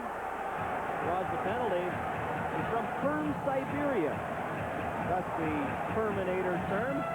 And another little shot at Robert Kahn. And the one thing Igor Ulanov has done since he's come to the Jets, he doesn't back down from anybody or anything.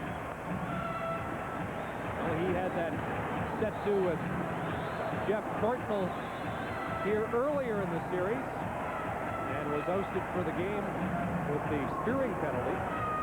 So they've had a running feud. My chat with Igor Cooperman, he said even in Russia they had to try and calm him down. He's prone to retaliation, and they have talked to him a lot here about that in this series, and yet he's back in the penalty box and leads all Jets in penalties now with 35 minutes.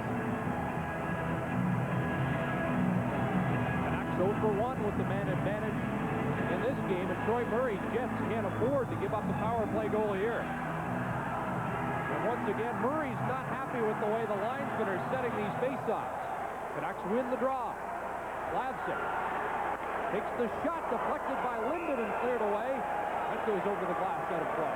Good quick hands by Teppo Numminen on that tip-in try by Linden. And you see Troy Murray immediately goes over to Jerry Gauthier complaining about that faceoff. As Cliff Ronning won the draw, Linden goes right to the net. There's Ronning winning the draw. Look at Linden. But watch Teppo Numminen pick up this rebound. How many guys are quick enough to get it up and over the glass before the Canucks can get to it? Barry Schaefer looking on at his Winnipeg Jets in control of this series, and now in danger of going even at 3-3, headed back to Vancouver. Just 8 seconds gone in the Ulanov minor. From the faceoff, Ulanov tried to clear it off the glass. Linden was there. Linden caught Numminen with a high stick. Fans react, but play continues. Eagles bumped off the puck, and Linden turns. When he gets a point, Canucks 32-7-4, and Linden has a point tonight. Ronning shot blocked by Murray. Ronning in the corner. Murray picked up the loose puck and clears the zone. Teppo Numminen went right to the bench after being high sticked by Linden. It was accidental. Bill McCreary was right there, didn't make a call. Babbitt fires it in. Tabaracci out of the goal. 1:07 left in the penalty. Under 10 minutes to go now in the second period. A 2-goal lead for Vancouver. Ronning. Low. Cleared out in front off the skate to the corner. Lume against Sykes. Linden helps out. Back to Babbitt. There's Ronning loose. Courtnall's in front. Back it comes to Babbitt. Wrist shot scores! Dave Babbitt with the shot. It changed direction. Canucks lead 4-1. Big goal for the Vancouver Canucks on the power play.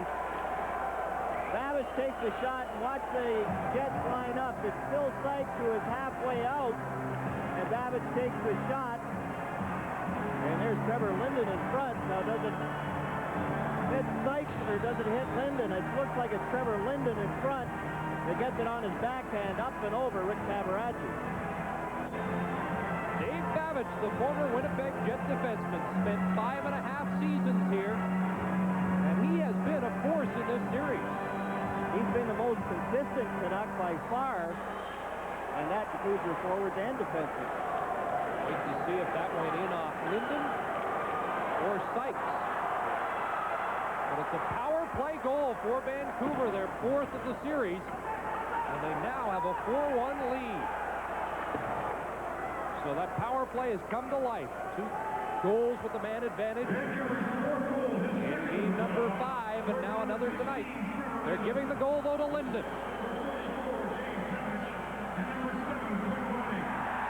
Babbitt and Ronning get assists. Jets open the scoring, but it's been 4 straight by the Canucks, who are looking for 3 straight wins to take this first-round series. Davidoff can't reach it, beaten to the puck by Fergus. Fergus feeds Nedved. In they come. Canucks looking for more. Out in front, Tabaracci down. Sandlak the backhand. Here's a chance. Shot, score! Tom Fergus.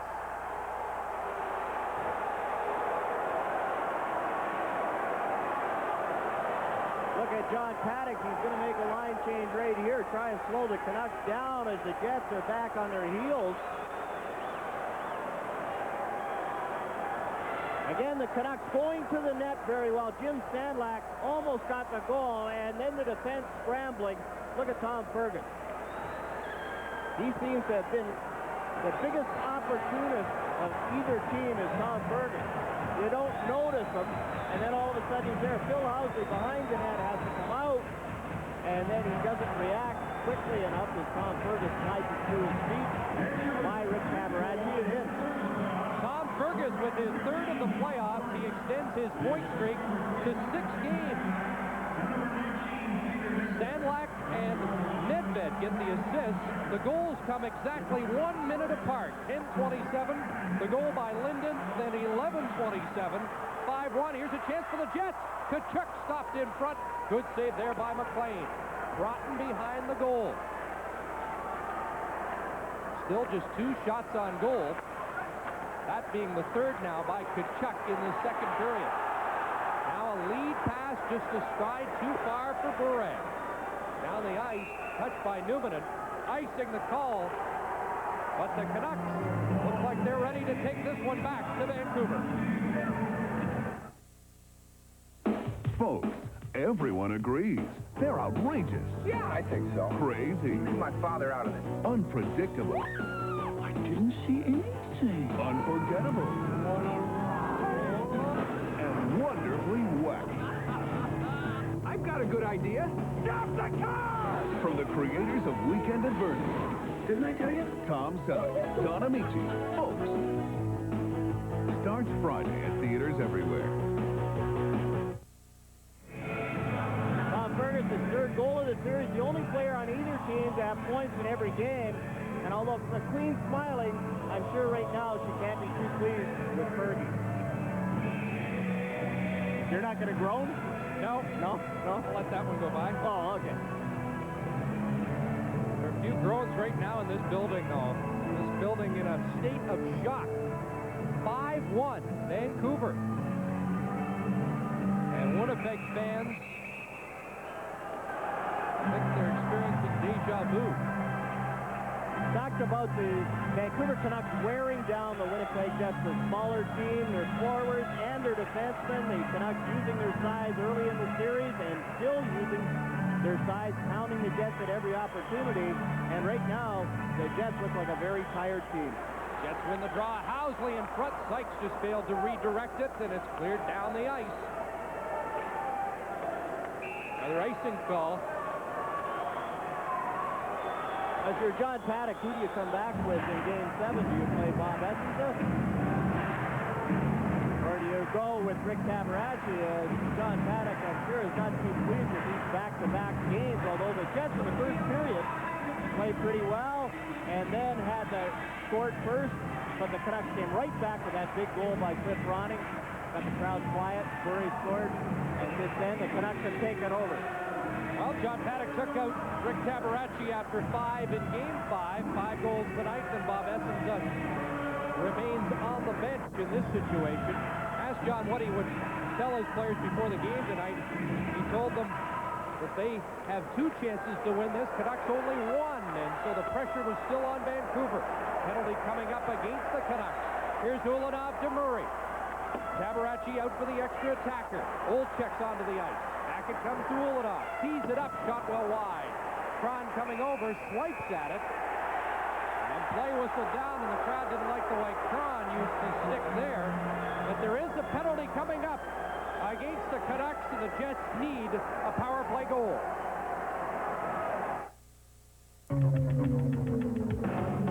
Introducing the new Magnum Series engines from Dodge.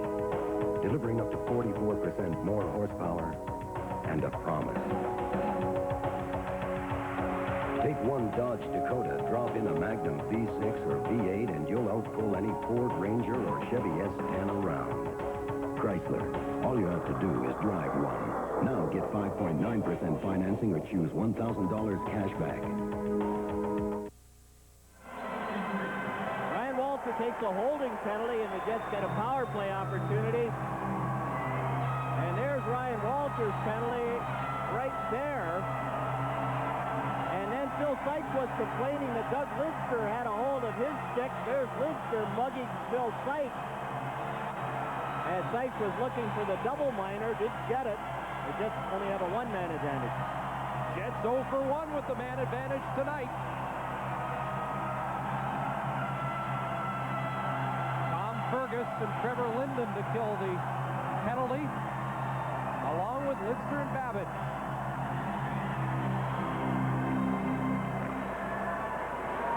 Olofsson at the point. It's Broughton, Olczyk, and Davidoff up front. Olofsson and Housley, the point man, and out it comes to center for Fergus. Fergus whips the shot, handled easily by Tabaracci. Olofsson leaves it for Housley. He hits the line with Broughton. Puck is dropped in. Olczyk held up by Lidster. Couldn't really do a good job forechecking. Now Davidoff after the loose puck. Broughton has it free. Back to Housley. Watched by Linden. Eddie Olczyk takes a look. Down low to Broughton. He can't reach it. Davidoff against Lidster. Back to Olofsson. Minute 15 to go. Olofsson shot. Hit a shin pad and went into the corner. Now it's Housley. Olofsson tees it up, and he missed the one-timer. And that kind of night for Winnipeg. Broughton. Watched by Babich and Lidster. Olczyk. Housley. Broughton. Out in front. Davidoff hit both goal posts. Light went on, but Davidoff rang it off both posts. And then Davidoff pushed Bill McCreary. And McCreary was in great position to see this shot by Davidoff. And waved it off immediately. I think he took exception to a push from one of the Vancouver players in front, but he's lucky that McCreary doesn't send him off. Let's take a look at a shot that beat McLean but didn't go in. Good puck movement. Broughton to Davidoff. He waits, slides it on Kurt McLean. One post, the other post, and then right out again. The light did go on. Now here's another look. Off the one post, short side. Off the other post, right back out again. As you said, Chris, that's the kind of night it's been for the Winnipeg Jets. And the Canucks complained through 4 games. They weren't getting the breaks, but they certainly did there. And there's the push by Davidoff on McCreary. And no call made. We saw earlier in this series, Sergio Momesso bumped into Denny Morrell in a moment of anger. They might go to the video replay on this, but I don't think that there's really any question. With the Hockey Night in Canada update from Edmonton, here's Ron McLean. Thank you, Chris. This is Joe Murphy of the Oilers, who has points now in all 6 games of the Oilers-Kings series. He goes coast to coast on this one, and upstairs on Kelly Rudy. You see Wayne Gretzky coming back, Jari Kurri out on that slam, and Murphy with the 2-on-1, and it's the 3rd of the year for Joe that makes it 2-0 Edmonton. Denny Davidoff sitting on the bench. He was the Jets' best forward in Game 5. Good offensive player. Nice shot on Kurt McLean. Didn't have much room. Banked it off both posts, and it stayed out. 52 seconds to go in the power play. They didn't go to the video goal judge. McCreary, here's a shot from the point blocked by Larionov. Referee McCreary wanted to make sure it was announced that there was no goal since the red light had been turned on. The video goal judge is former linesman here in Winnipeg, Wayne Forsey. Housley to Steen. Working against Robert Dirk. Tkachuk, the lone goal scorer for Winnipeg, couldn't handle the pass, and Bure starts back with Larionov. They hit the line. Bure to Larionov. They'll kill some time. They'll nifty feed to Bure, back to Larionov. Lume on the move. Lume went down in front of the goal. Larionov held on to it. Now gives it to Bure, and Canucks don't want to give the Jets the puck back. Pretty good keep away there to kill the remaining seconds of the power play. Now they go to the attack. Wolder back on the ice. Lume is in. Puts it in front. They jam away at it. Tabaracci got a piece of that. Lume back in front.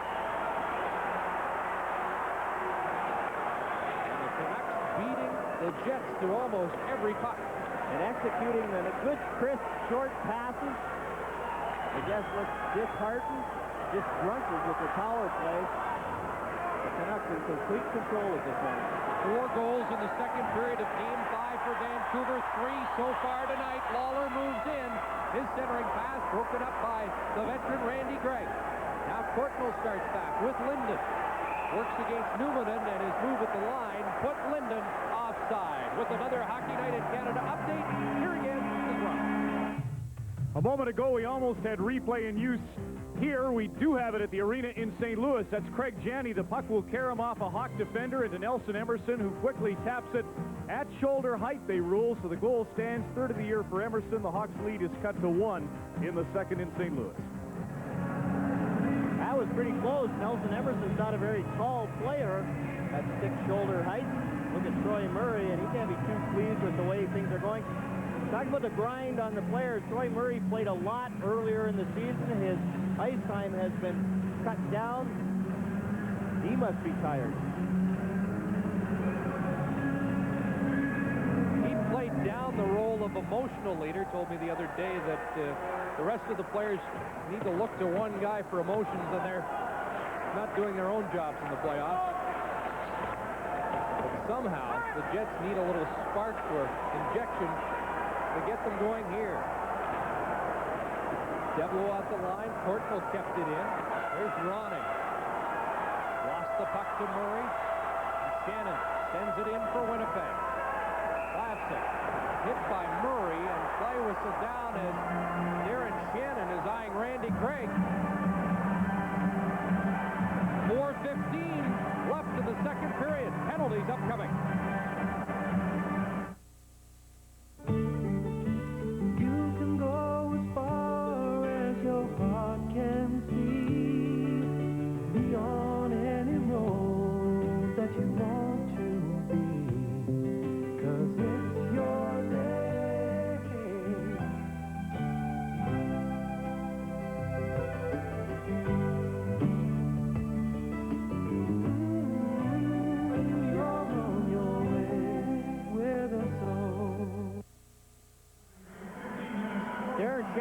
Good hit in the first period on Randy Gregg. Gregg probably took his number as he and Shannon go off together.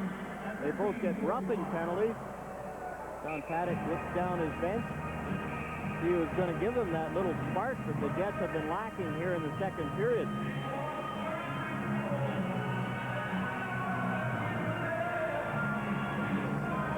Winnipeg scored first tonight, but the Canucks have answered with 5 in a row. 13 goals in the last 5 periods.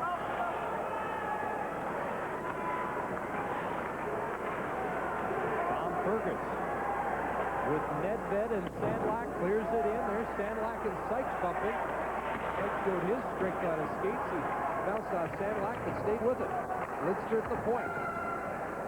Sandlak after it behind the goal. Comes around and upset that no Jet got to that puck quicker. Olofsson picked up immediately by Fergus, gets it to Davidoff, beats one man, and now skates out to center. Trying to clear it in off the glove of Babbage. There's Sykes. Davidoff's in front, and that was broken up by Lidster. Davidoff slapped his stick on the ice. Now it's Fergus taking a shot, just went wide. Bure kicks it free. Nedved in the corner. Hit by Housley. Broughton is up with it. There's Housley. We'd now like to welcome viewers of the Oilers and the Kings to a quiet arena in Winnipeg. Here's Davidoff inside the line. Checked by Nedved. Now Bure starting back. He has a goal as the Canucks lead 5-1 here. Late second period. Lume working in. Here's Lume's shot. Rebound. Oh, what a great save off Lariana. Bure behind the goal. He's checked by Dean Kennedy. Just his second shift of the game. And Kennedy gets it down the ice with 2:40 to go, second period. Chance for John Paddock to use all his players here as the Jets trail by 4. Dean Kennedy getting some ice time. Momesto back inside the line, working against Lawler. Kennedy after it there, around the boards. Kachuk wasn't looking. Lume's there. Flips it back in. Tabaracci out of the goal. Mike Lawler to this near side. There's Kennedy. Ahead to Olczyk. There's not much zip in the Jet attack right now. Lariano ahead to Courtnall. Courtnall working in against Lawler. Glove save Cabaracci. There's it to Thomas Steen. Under 2 minutes to go in the period. Steen goes down. And Bure circles at center with Courtnall and Lariano. Checked by Tkachuk. Now Tkachuk starts back. Steen breaks to the net. Good defensive play by Lidster. Lidster and Tkachuk in the corner. And Lidster comes up with the puck. What the fuck is that? Lariano out to center. Bure, nice pass to Courtnall. Here's Courtnall and Bure working in. Courtnall shot. Bure skated by the rebound.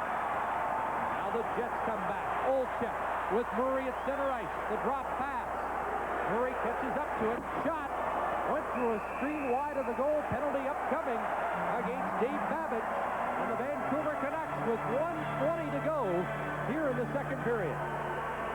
For our viewers from the Edmonton game, the reason Dean Kennedy is rest is Randy Carlyle was unable to go tonight with a knee injury. Ed Olczyk driving to the net, almost had that one bounce in off him as Dave Babbage knocked him down. Nice touch pass by Olczyk, stayed on side, and look at Olczyk was by Doug Lidster, Dave Babbage. Lidster has the stick on him. And Babbage gives Olczyk the left hand. Knocks him down, takes the penalty, and it's a roughing penalty by Dave Babbage. Now the Jets trailing by 4. Watch as Jenny Davidoff, like Pavel Bure, he's going to do it all himself, 1-on-4. And the Canucks stand up well. Take the man as they converge on Davidoff, much like the Winnipeg Jets did on Pavel Bure. Rick Cabaracci has been under a lot of pressure. Now look at him stay on his feet. He's able to react to that shot by Igor Larionov because he was on his feet. Got the left hand up to make the save. For those of you joining us late, Tkachuk opened the scoring at 5:03 of the first period, but 32 seconds later, Cliff Ronning scored. Bure also in the first. Ronning, Linden, and Fergus here in the second period. Babbage in the penalty box. Jets are 0 for 2 with the man advantage. Need something here before they head to the dressing room.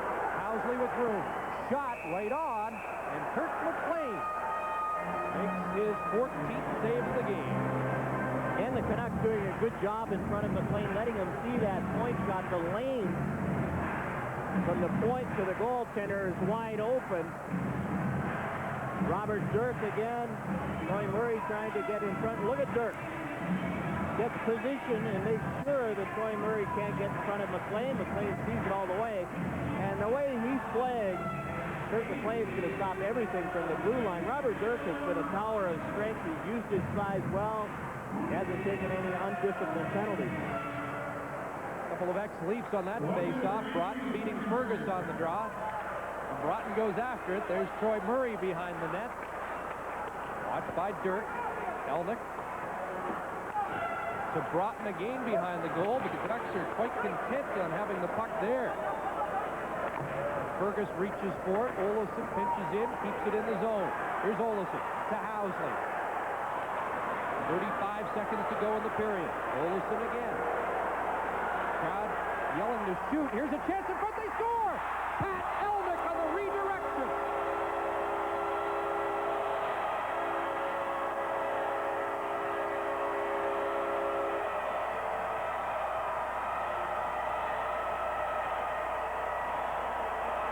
Good puck movement by the Jets, and look at Elnick. Doesn't stop it, just redirects it past Kurt McLean, and look at McLean. He has no time at all to react. A right-hand shot, good hard pass by Housley so that Elnick can redirect it. There's Aaron Broughton creating some confusion. That opens up Elnick at the side, and no chance for Kurt McLean.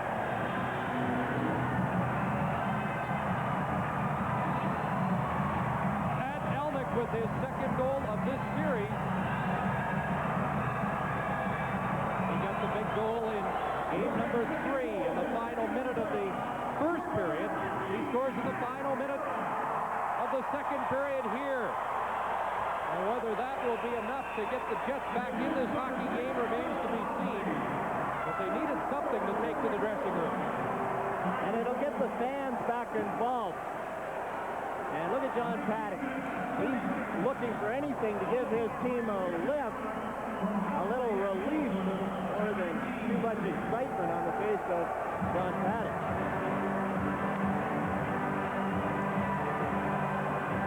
Told them to move it up, and they have to be thinking a little more offensively now. 19:30, the time of the goal. Alnick from Housley, and Olesen with his second assist of the game. Jets will have to open this up, and one of the things you take into regard is the offensive strength of the Vancouver Canucks, and it's hard to open it up wide open when they have players like Burry, Courtnall, Linden, all the good goal scorers. Jets had a meeting last night. I wonder if they saw any of the action where many of the teams staged rallies last night, so perhaps a comeback is possible. New Jersey was down 5-0 and put the heat on the Rangers. 5-2 here, 18.2 seconds to go.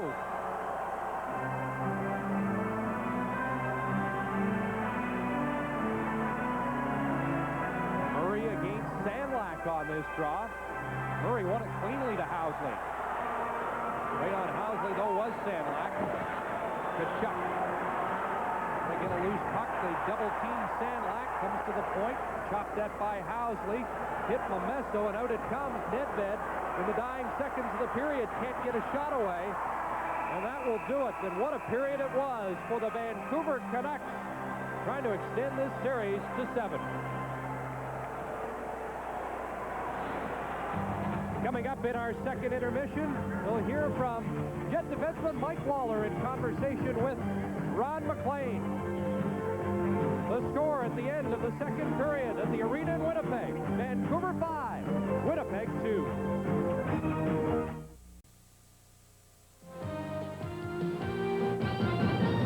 Not the best of times in downtown Winnipeg. The Jets struggling at home this evening. The Vancouver Canucks with a big second period and now lead Game 6 of the Smythe semifinal by a count of 5-2. Joining me from the Winnipeg Jets, Mike Lawler. And Mike, I wish it was a better time for you and your team, but it's been a great series. Let's start, though, with the game. What do you think's happening? I don't know. I thought we came out strong and played really well, you know, through the first period. But just, I don't know, we got behind, and you got to give a lot of credit to Vancouver. They're playing well, and they're doing the little things of paying the price that are paying off for them. Just as you have in this series to get to this point, let me go back, though, to March, 2nd. You're traded from Washington, a team that's given a chance to win the Stanley Cup. You have to leave your family and the Capitals behind. What were you feeling? Well, it was a little bit tough, but, you know, the second game after the trade was right back in Washington, so it gave me 4 or 5 days to spend with my family and adjust before the trade, because usually you're just gone and that's it, and see you later, honey, when I get the chance. But, you know, we were back, and, you know, things have been going pretty good. I've had an opportunity to do a lot more with this club than I had in Washington, and I'm enjoying it. It's true. You scored in the first 2 games as a Jet, so it didn't take long to fit in. Now it's you and Teppo Numminen against all the best lines on the other teams. When did that start? Not long after I got here, and and I enjoy it. It's a great challenge, and for the most part, we've been doing a pretty good job against Burry and and Larionov and whoever they're playing with. We struggled in Game 5 back in Vancouver, but tonight you know, they're a tough line, and you know, we just got to keep them from scoring. That's our job, and that's what we got to do. I wish we had more time to talk about you and Lucien Deblois in the '86 Stanley Cup. We just don't, but good luck in the third period. Well, I just got to say hi to my wife back in Washington. I haven't seen her for a while, so hello. Perfect. Glad she's watching One Dish on the Dish. Yeah. Thanks to Mike Lawler of the Winnipeg Jets, his club trailing by 3 goals. One thing to remember, Mike's been in the NHL since '86. His teams have never gone fewer than 2 rounds in postseason competition. Well, up next, the greatest goals in playoff history. We'll show you number 30. Here at the arena in Winnipeg at the end of 2 periods of play. It's the Canucks 5, the Jets 2 live. This is Molson Hockey Night in Canada on CBC.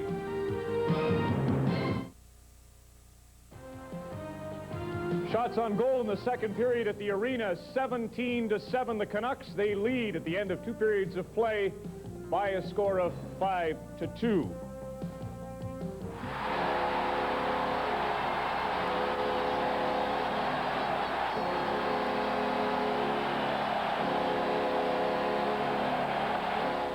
has centered it from the corner. Canadians still have it. They roll it back. Here's Del Vecchio getting a breakaway. He's throwing it on goal. He shoots. He scores!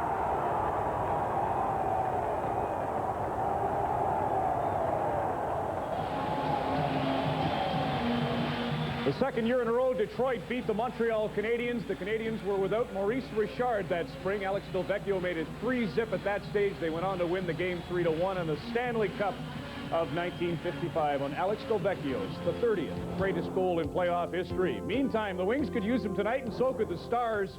No one can score a goal at the Met Center in Bloomington. Just a moment ago, a nice setup for Brian Bellows.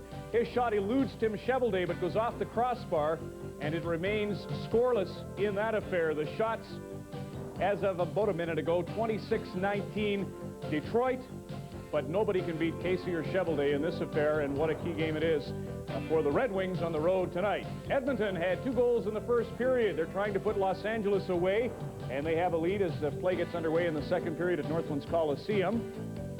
And the Chicago Blackhawks lead the St. Louis Blues at the arena in St. Louis in the intermission by a score of 2-1.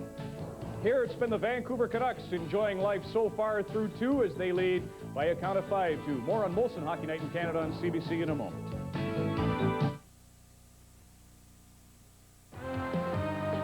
Ron McLean and Don Cherry here to pick another lucky number. I'm not saying you're grumpy doing these, but people aren't even putting their address down on the entries anymore. This is for a $500 gift certificate and a chance to join us for the first 4 games of the Stanley Cup Final. The number is, Don. 2094-198. And if you have just the last 5 digits of that number, you still could qualify for a Molson Canadian Home Viewers Kit. And now, from our mail-in entries, would you please select a winner for a $500 gift certificate from Canadian Tire? Certainly. Are you enjoying yourself on TV or something? I'm loving this, every minute of this, folks. I'm loving every minute of this. Thank you. And the winner is W. Paskowicz of Vancouver, British Columbia.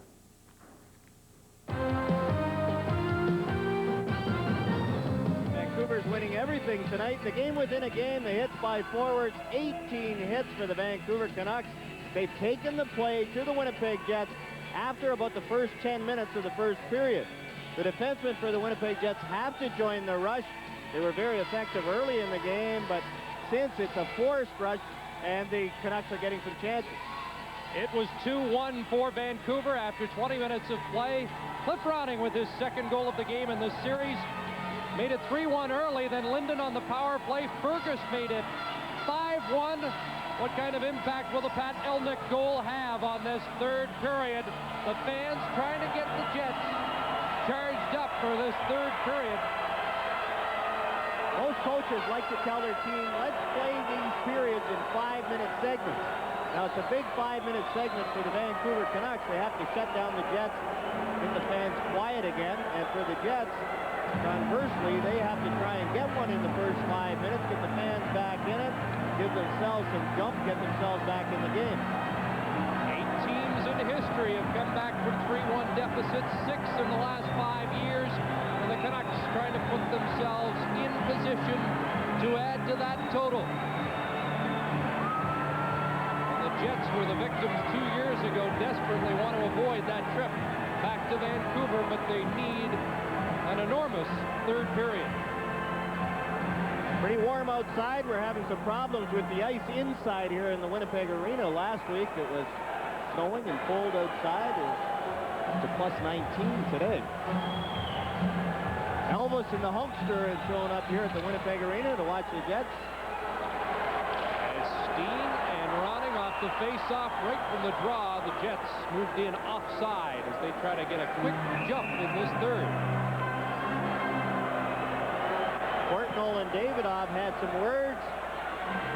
Referee Bill McCreary trying to keep things under wraps here early in the third period. Courtnall was sat out by Pat Quinn just because of his play. He wasn't hurt on that spear by Igor Ulanov. Pat Quinn just sat him out the next game, and Courtnall has played a lot better since that demotion. Steen kicked it over to Tkachuk, back to Numanen. He flips it in. Lidster has it go off his glove. Davidoff right on. Steen, Tkachuk scores!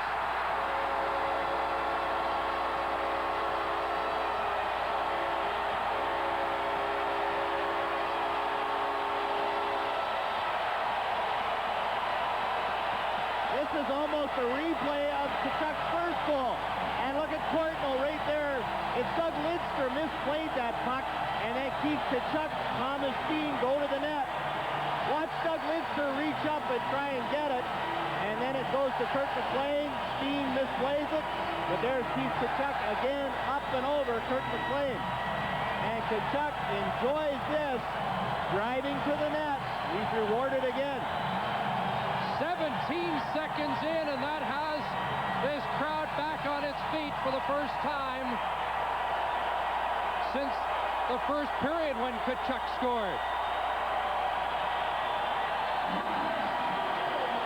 So with 29 seconds to go in the second period, Elnick gave them a spark, and now 17 seconds into the third period, the Jets are back in the hockey game. Tkachuk, his third of the series, second of the game. Steen and Davidov and John Paddock couldn't have ordered a better start for this third period. And shuffling his lines around, trailing and not a whole lot of life. Spelling is better here in the Winnipeg Arena in the third period. The play looks a little better. John Paddock with Tkachuk, Davidov, and Steen on the line. And Tkachuk gets the goal. The glass here in the Winnipeg Arena is only 6 feet high. At the Vancouver Coliseum, it's 8. In most rinks, it's at least 8. And that's why we have so many pucks up and over the glass here at the arena. No doubt Pat Quinn stressed defensive assignments after 40 minutes. And now his team is going to have to show its composure after that great start by the Jets in the third. In the first period, they were able to come right back and score on the running goal. Here to get the crowd quiet again. They're going to try and put some pressure on the Jets. There's Olesen with it. Rink wide. It goes to the captain, Troy Murray. He sends it back into the Canucks zone. Olczyk's tied up by Fergus. Crowd reacting to that, but it's Lume carrying it out to center. Sandlak working against Olesen. Here's Peter Nedved bursting in, and he was knocked off stride.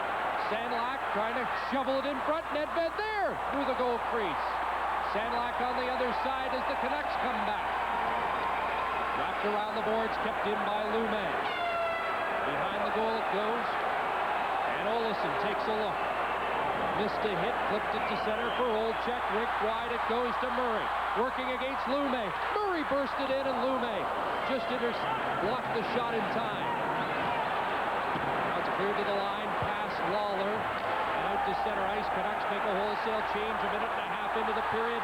Newman moving back in, shot right on. Handled easily by McLean. Jets have really picked up the pace now. Lawler off the boards. Elnick touched it on his own side of center. Lariana kicking it. Listen to this crowd.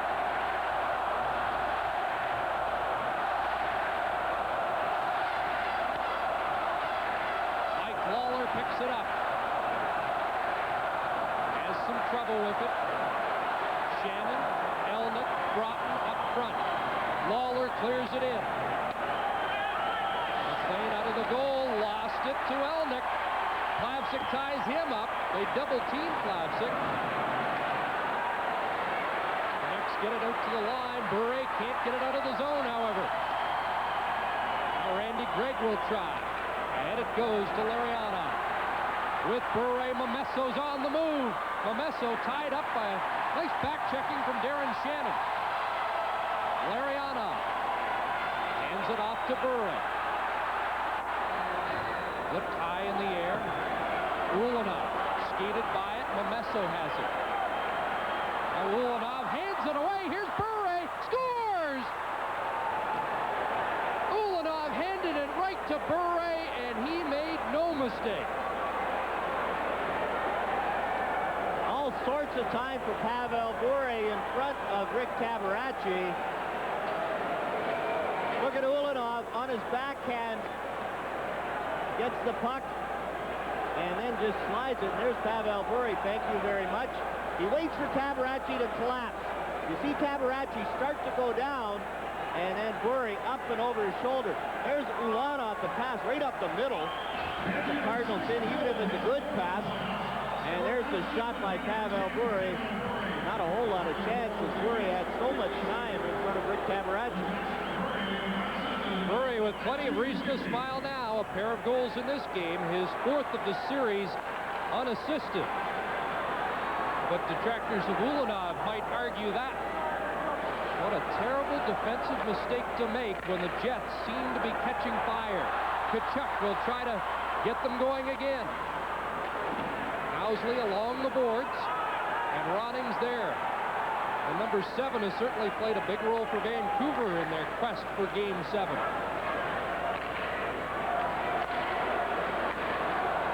Dean Kennedy, Rick wide, too far for Steen, slides down. Lidster back to get it. Off the boards, ahead to Courtnall. He just chops it to center ice. Housley to Davidoff. Sends it back in. Tkachuk heading to the bench on a change. 16 minutes, 16 seconds to go, third period, and once again it's a 3-goal Canuck lead. Sean Cronin handed it right to Dirk, who gives it back to Cronin. Olczyk, rink wide, Deblois has it bounce over his stick. Troy Murray flips it in. McLean out of the goal, hands it off to Dirk. Courtnall in front of the goal to Lidster, out to center ice.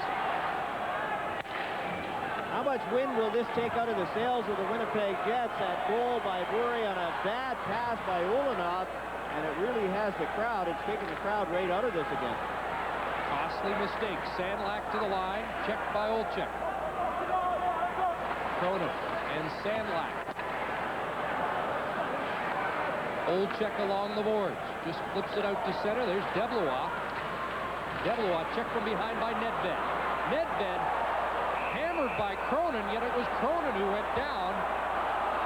And we've got a penalty coming up, and it will be Sean Cronin. Tonight's game coming to you from the Winnipeg Arena.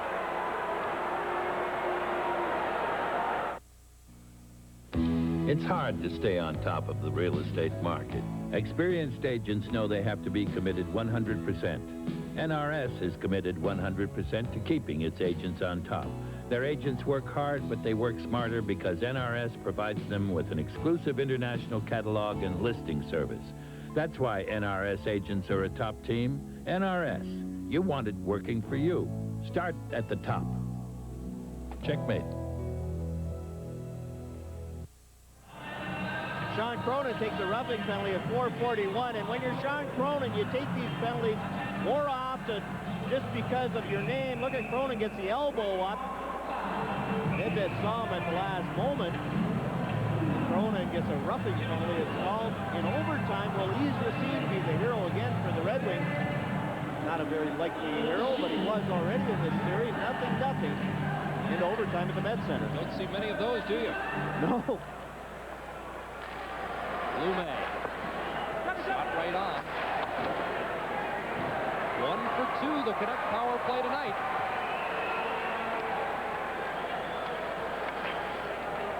Lapsic leaving it, and Lariano skates smoothly out to center ice. Lamesso on the right side. Lume circling behind the play, now looks for a loose puck, but Numanen's up with it. Numanen ahead to Eagles. Mike Eagles at center. Sykes on the move. They're looking for a shorthanded goal. Sykes shot blocked by Lume, and it deflects over the glass out of play. And it looks like the Canucks might get a penalty here as Eagles drove to the net, and that'll even things up.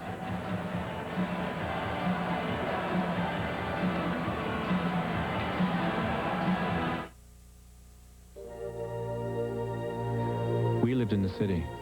My dad was a fireman.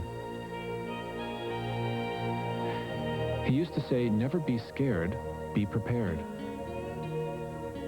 Out here, I'm a teacher and a volunteer fireman, but I still don't get to ride the truck. You never know what's round the bend, so Chevrolet's Lumina Euro has anti-lock brakes and fully independent suspension. Times change, values don't. Eagles at Sykes short-handed. Now watch Eagles drive to the net. There's no penalty call from Bill McCreary as the net came off, but look at Plazic. He makes sure Eagles doesn't get too close. Eagles goes crashing into Kirk McLean, and that's what McLean was complaining about. And McCreary pointed at Plazic saying, well, no, Eagles was pushed in. And now Doug Lidster has a conversation with Bill McCreary. The Eagles on the bench, one of the unsung heroes of this Jet team. John Paddock says a lot of nights he's an MVP. Apparently we had a little discussion in the crowd as well.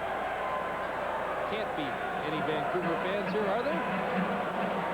With the score 6-3, I'm sure the Vancouver fans that are here are a little more boisterous than they have been in games 3 and 4.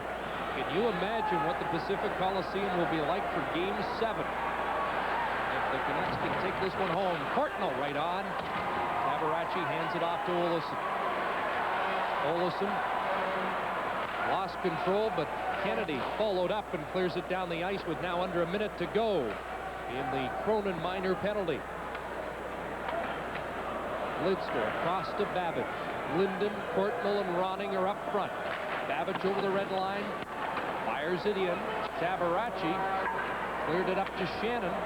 Shannon tied up by Ronning, but Murray gets it out to center, and Murray's on the move, but Lidster just knocked it off his stick in time. Courtnall back now with Ronning and Linden. Here's the pass. Ronning right on as he was looking for his hat trick, and Tabarachi made the stop. The Jets have made a number of bad line changes tonight, especially the first period. There they get caught on a line change, and it ends up as a 2-on-1. And Cliff Ronning going to the net. Here's the line change. Mike Lawler comes off the bench. You see Lawler trying to come into the picture right here, and he makes Ronning stay on his backhand, and Rick Tabarachi makes the save. Tabarachi realizes Ronning is being cut off by Lawler. He gets over to the backhand, makes the save, and then covers up. 29 seconds to go in the Canuck power play, and we have not seen Ulanov since the Bure goal. He's now seated on the bench beside Bob Essenza. Not a good place to be. One of the things when I was a backup goaltender, I got to know some of the players quite well. They make a bad play, come down, sit for a period or two. There he is. Well, that expression says it all.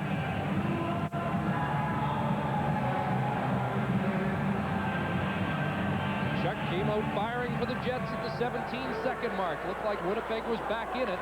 But then the Ulanov mistake in the Bure goal, and it's a 3-goal advantage once again. Canucks looking for more. Nedved's pass deflected into the crowd on the far side. And the thing about the Cronin penalty is that it hurts the Jets' chances of getting a forecheck going and trying to get some momentum back and getting the fans into this game.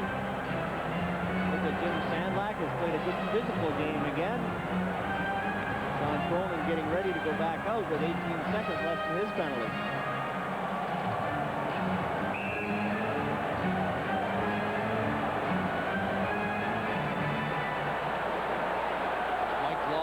Getting set for this face-off.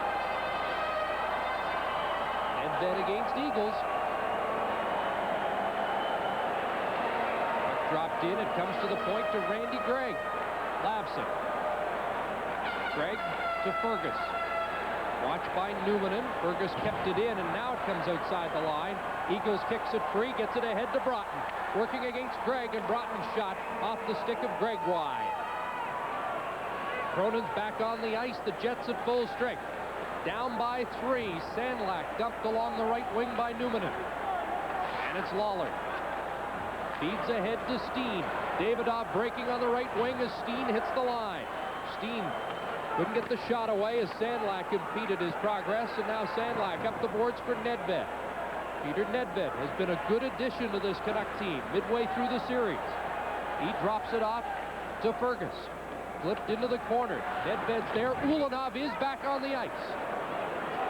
That's where he made his mistake moments ago, and Bure is hounding him again. Clears it around the boards. Tkachuk. 2 goals for the Jets. Up to Housley on the move. Housley hits the line with Steen. Shot Good save there with the pad by McLean. Housley tries to center it, and Larionov feeds it ahead to Momesso. Here's a 2-on-1. Bure breaking off the skate of Ulanov, and the Jets break it up. Momesso at center ice, Steen now to Housley. Housley trying to work around Lume. Robert Dirk.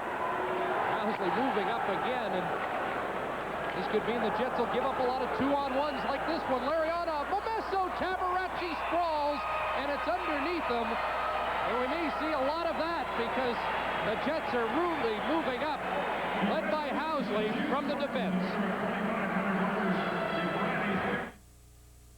I use pressure-treated lumber and still have expensive water damage. Why? Even treated wood needs Thompson's Water Seal. It penetrates to protect wood, brick, and concrete from water damage. Thompson's the first name in lasting protection. Now, Canadians can get all the waterproofing of Thompson's Water Seal in Thompson's exterior stain. 7 naturally beautiful colors give you long-lasting beauty and superior waterproofing in one easy step. The Canucks are going to benefit from the Jets pressing. Here's the 2-on-1, and look at Tabaracci. Reads the play, slides over. Keith Tkachuk did a good job coming back on Momesso. Ulanov gets caught. Phil Housley gets caught. And it's Keith Tkachuk who comes back to save the play. Phil Housley led the rush and then just stayed in. And that created the 2-on-1. Cliff Browning's broken another stick from the face-off as the Jets send it in. Looking for some offense now from Broughton, Elnick, and Olczyk. Lawler took a run at Courtnall. It's kept in at the point. There's a shot. McLean the save, and he had to stop Elnick, who was knocked into him as well. Elnick tried to get in front of McLean, but Dave Babbage, who has been solid all series, made sure that Elnick stayed at the side. Jets now have to score in a hurry. 11 minutes left. Here's the shot. Olczyk just snaps it towards the net. He's hoping Elnick can get there in time, but look at Babbage. Ties him up. And Kurt McLean again clears sight lines, makes the save, and hangs on. Dave Babbage, part owner of a golf course in the Winnipeg area. Golf, the last thing on his mind right now. 11:42 to go. And Cliff Ronning brimming with confidence. Face-off goes to the Jets, though. Here's Newman looking to center it out in front. It hit Ronning. Against the boards, they tie it up. Broughton kicks it free. Elnick works it out. Puts it in front of the goal. Canucks all lined up there. Here's Housley shooting. McLean somehow got a piece of that through traffic. Newman. Jets applying the pressure. Broughton behind the goal. Housley moving into the play. There he is. Elnick behind the net. Lidster watching him. Linden and Broughton running off the boards and down the ice. Housley was knocked down behind the flag. The crowd reacted, and Housley let out a yell across the ice at referee Bill McCurry to no avail. Randy Gregg in his own zone. Sandlak has some trouble with it. Now gets it out on the second try, and Housley will regroup in his own zone. But Pat Quinn has needed a shift to settle things down. He's used Randy Gregg and used him well. Here's Sandlak with the steal. The wrist shot right on. Tabaracci works it free, but the whistle had gone, and the crowd showing its frustration here.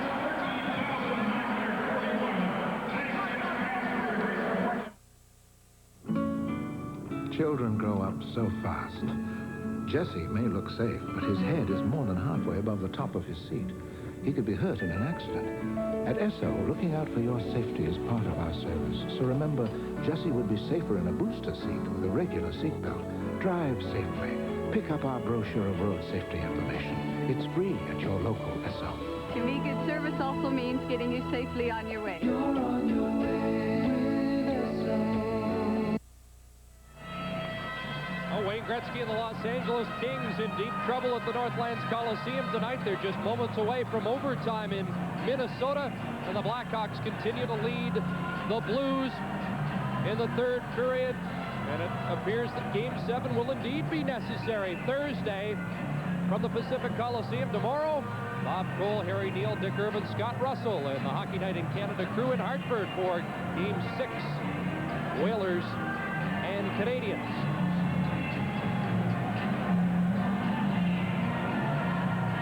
Peter Nedved on the face-off against Murray, and the Jets have the puck. 10:20 to go. Third period, 6-3 for Vancouver. Shannon at center. Cleared it in, wasn't over the center ice line, and Plavsic touches it. There's an icing call against Winnipeg. Canucks doing a good job standing up in the neutral zone and forcing that long shoot-in by Darren Shannon. Adrian Plavsic without the face shield. They abandoned it in the last game. Now watch the Canucks clog up the neutral zone. Right here, they just, Sandlak pushes Troy Murray, just squeezes them out. Puck has already gone in for the icing call. Sandlak giving his defenseman lots of time to get back and get that icing call.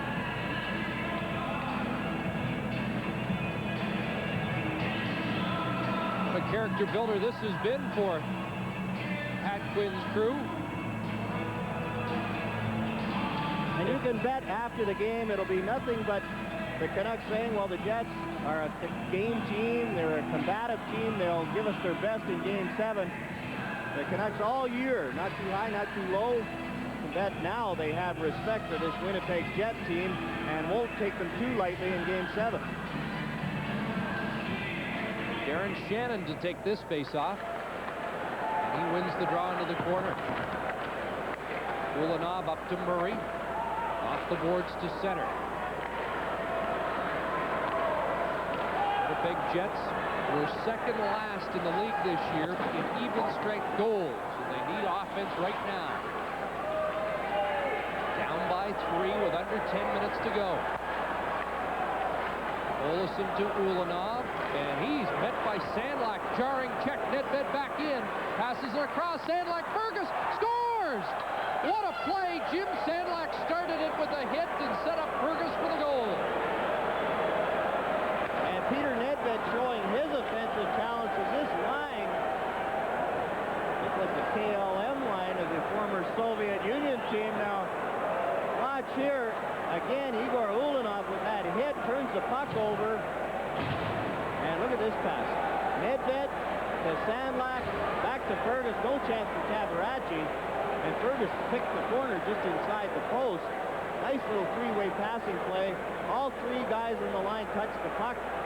Backhand pass, Sandlak to Fergus. No chance for Tabaracci. Tom wanted us to say hi to his mom, Mary, in St. George, Ontario. And Tom, you said hi better than we could with a pair of goals. Third and fourth of this series for Tom Fergus. Nedved and Sandlak the assists. And it's 7-3 for the Vancouver Canucks.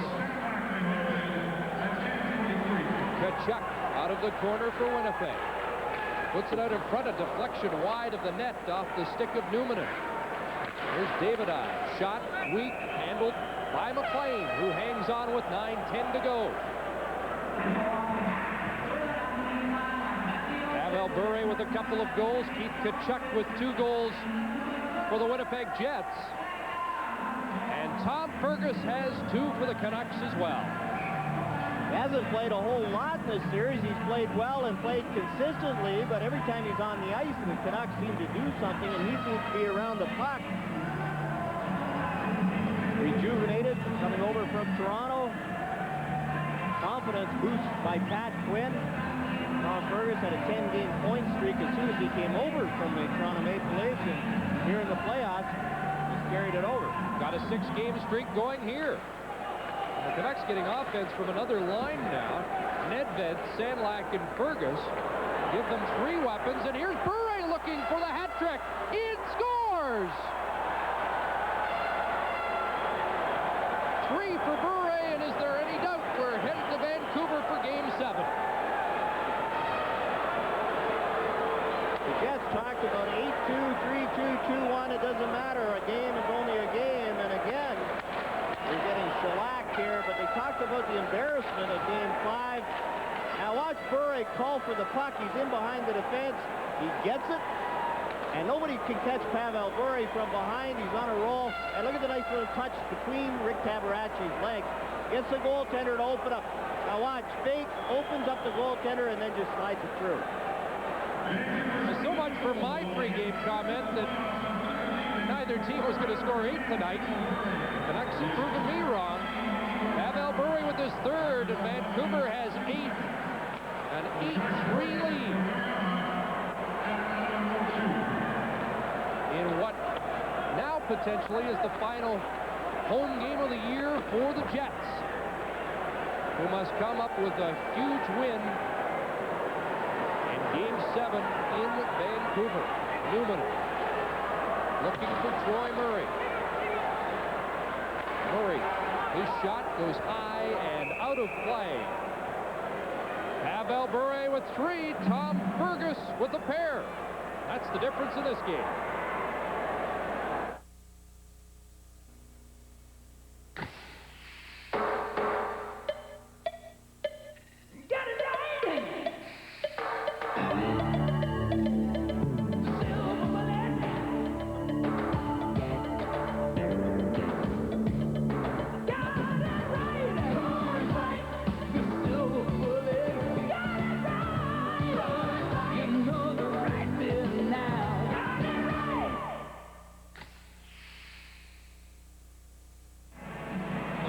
Of the fans here tell the whole story, John.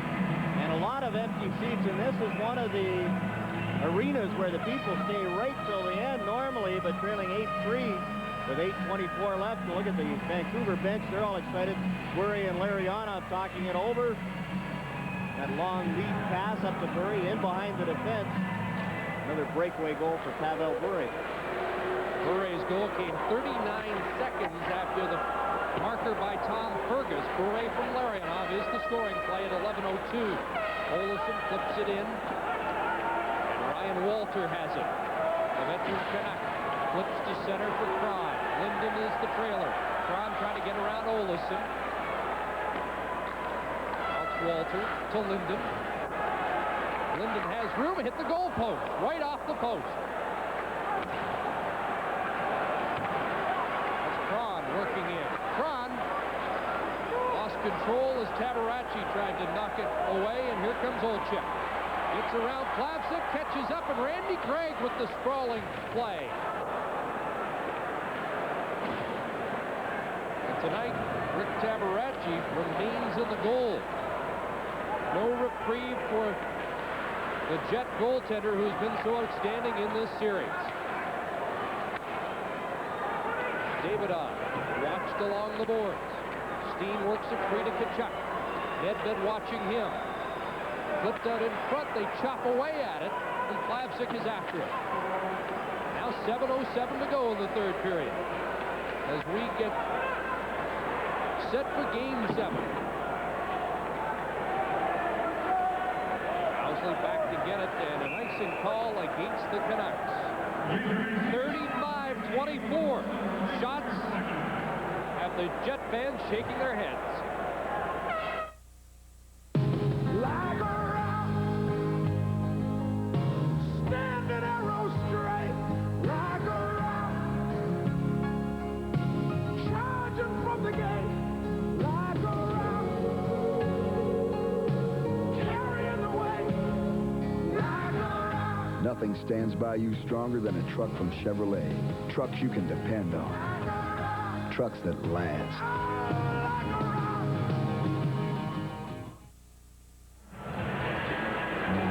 Look at John Paddock, and the reason that Rick Tabarachi is still in the net is because John Paddock has already made up his mind who's going to start Game 7, and that'll be Bob Essensa, so why throw him to the Wolves now here late in this game?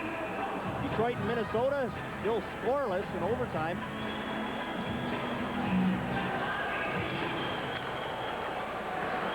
On the face-off, it's Lawler working in off of McLean's stick, cleared by Dirk to the line, kept in by Murray, blocked by Lume. Larionov's out at center. Bure was breaking, but Lawler got back. You said that without any hesitation. Bob Essenza, Game 7. No question. For sure. Stay tuned.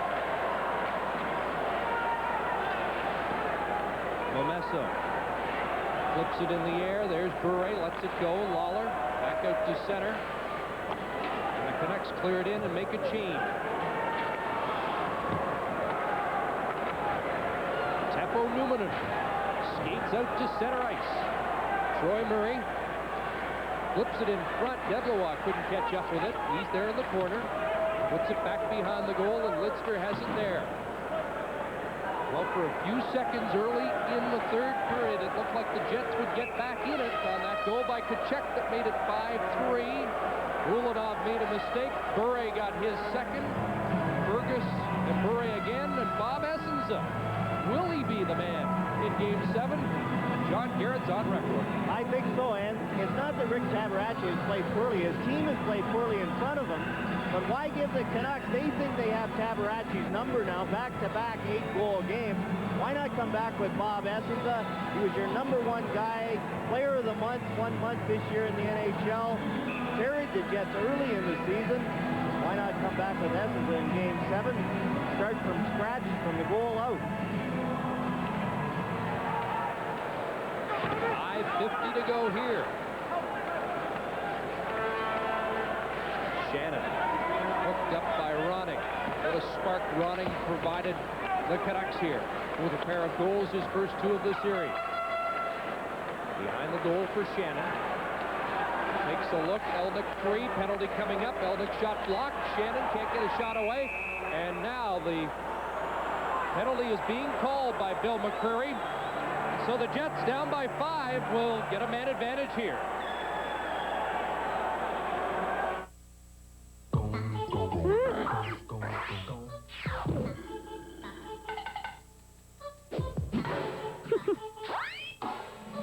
Announcing Spider-Rama, your chance to win one of 3 limited edition escorts. Just look under the cap of specially marked 7-Up and Diet 7-Up to collect the names of 7 Canadian cities, and you could win a Fido escort.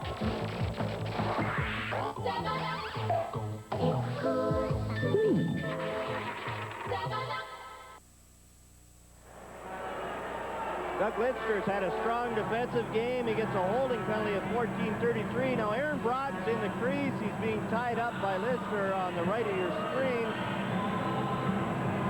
And Lidster gets a penalty. The Winnipeg Jets get a power play opportunity. Ryan Walter gets to try and kill another penalty for the Vancouver Canucks. Masterton Trophy nominee for Vancouver. To bet his playoff experience, and that of Randy Gregg has been an important factor after the 3-1 deficit. Dr. Ryan, after the 3-1, he said, oh, this is so exciting. He was thrilled to just be involved. He still felt confident, felt that his team had a chance, and he said all the good teams need character builders on their way to the Cup, and he felt this would be for the Vancouver Canucks. Well, you don't want to get too far ahead of yourself here, because Winnipeg could certainly go into Vancouver and win another Game 7, but if the Canucks ever escape that 3-1, they'll certainly carry a lot of momentum into round number 2. Elnick. Broughton can't handle it. Gregg up to Cron, and the Canucks will skate out. Ryan Walter. He set up a shorthanded Cron goal earlier in the series. They're called for offside at the line. With the Jets trailing, they have to take some chances, and even on the shorthanded situation, the 2-on-2 rush, the Jets hung way high looking for that offensive chance. They were going to give up the shorthanded chance, Walter and Cron, just so they could work on their transition game. These 30-something players have made an impact. Ryan Walter, 34, Randy Gregg, 36.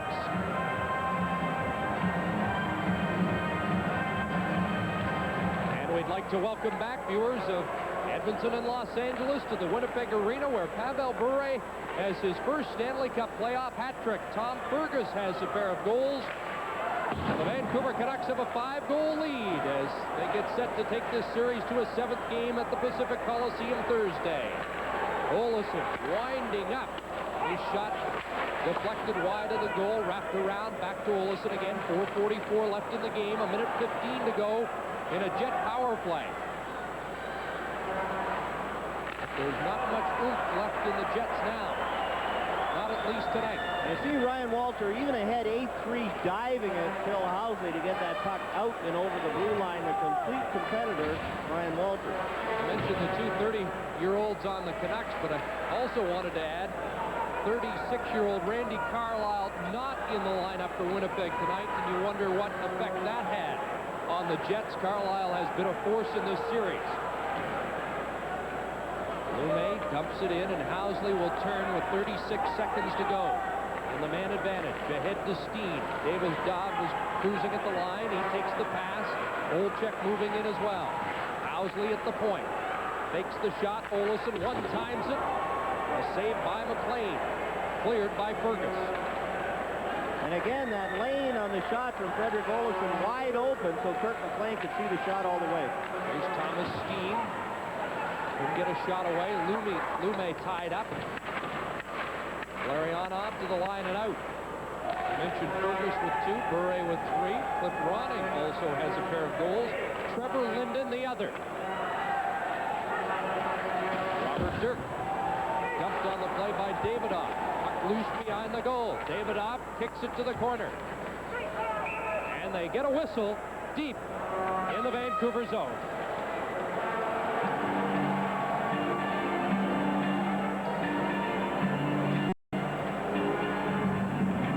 Was tripped up by Evgeny Davidoff, and he thought a penalty was going to be called. That's why he stopped, and he was talking it over with Bill McCreary. Look at the two coaches, and look at the expressions. Pat Quinn not showing his delight. I'm sure he is delighted. And John Paddock, the look of disgust. His team never gave up 8 goals against all year long, and now they have back-to-back 8-goal games in the playoffs against the Vancouver Canucks. And some of the players were talking about it. I know Phil Sykes was saying it's an embarrassment in a playoff game to get beaten 8-2, and now here at home, they're losing 8-3.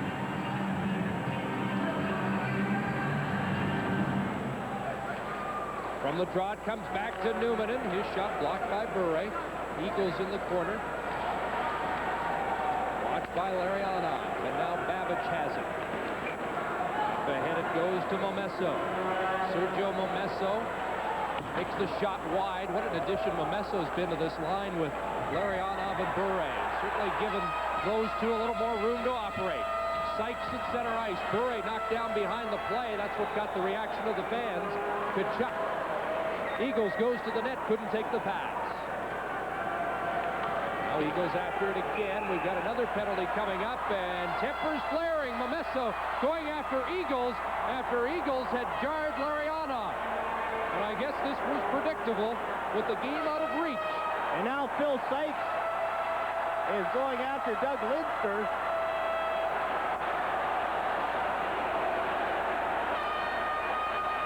And there's Larionov and Keith Kachuk. And now some debris being thrown on the ice, and there's Lidster. He's all over Phil Sykes.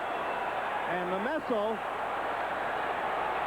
is throwing gloves at Mike Eagles as Jerry Pateman is trying to break them up. Now Newman has moved in on Lidster, and this could involve a third man. They get Newman and off. Momesso goes down with Jerry Pateman. A lot of debris on the ice, and both Eagles and Momesso fell down. And now Larionov is trying to get Newman in off of Lidster, and Jerry Gauthier gets over. Keith Kachuk is there. Well, Lidster certainly had the upper hand in that battle against Sykes, and first Newman and then Kachuk tried to intervene. And finally, Lidster's headed to the box, and in fact the dressing room. Here's how it all starts. Now, Mike Eagles and Igor Larionov. Here's the high stick by Momesso on Eagles. And there's the punch by Larionov on Eagles, and Eagles throws him down. Another high stick, and in comes Momesso. As you call it third man in, who do you call as the third man in? Is Momesso the third man in, or is Tkachuk? Bill McCreary has some work to do, so we'll take a break. Tickets! Win free tickets to the Stanley Cup. Molson Canadians, best seats in the house. What are you talking about? The Molson Canadian Hockey Connection. What? Check it out. You could win 4 tickets to the first 4 games of the Stanley Cup Finals, Canadian Tire gift certificates, or hockey home viewer kits. Yeah, right. I got a better chance of bumping into Don Sherry. Watch the playoffs only on CBC, and you've got a chance to win. Details in the viewer's guide. Watch Molson Hockey Night in Canada on CBC. No, couldn't be. Pavel Bure over by the penalty box. The offensive star tonight with 3 goals. Remember to stay tuned for the Molson 3 stars. Bure had 3 goals tonight. Igor Ulanov set him up, standing right in front. He got a bounce off Mike Lawler's skate, was standing right in front. And then a breakaway, he was in behind the defense and fed a long pass from Igor Larionov. Jets baby bottle on the ice along with an assortment of other debris. No squid tonight. We had a squid in Vancouver, but the prairie squid has not appeared here at the Winnipeg Arena. Tough to find squid on the prairies. 7 points in the last 2 games for Bure. 2:34 left in this one. But you get the impression it might be a long 2 minutes and 34 seconds as they...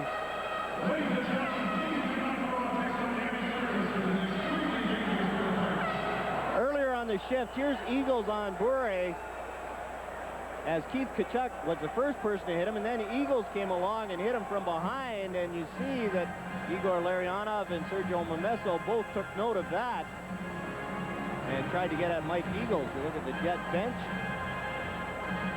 And here we go, writing the penalties down again. Got a good thick pad of paper this time.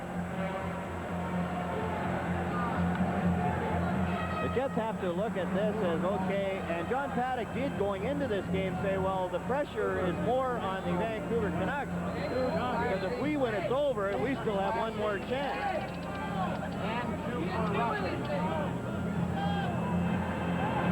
Bill McCreary explaining the penalties to the captains. Kirk McLean perhaps overshadowed. There is a list of the penalties. Sergio Momesso, it looks like, is going to get the extra 2 minutes from that little pad. I know my eyes are a little better than yours, Chris. You're right about that. I'm going to say that it's Sergio Momesso will get the extra 2 minutes, since it looked like he had 4 for roughing and everybody else was just getting 2. Well, we have found Canuck fan is waving a flag on this near side, and the Winnipeg fans remaining here are not too happy about that. A long night it's been for Rick Tabaracci. And it started early as the Jets scored the first goal, but then the first good scoring chance that the Jets gave up was that Cliff Ronning breakaway. And you can't blame a goaltender for a breakaway against a pure goal scorer like Cliff Ronning, and Ronning made the most of it. And then the Bure goal was a slap shot from 20 feet out right in the middle. A lot of people have gone home.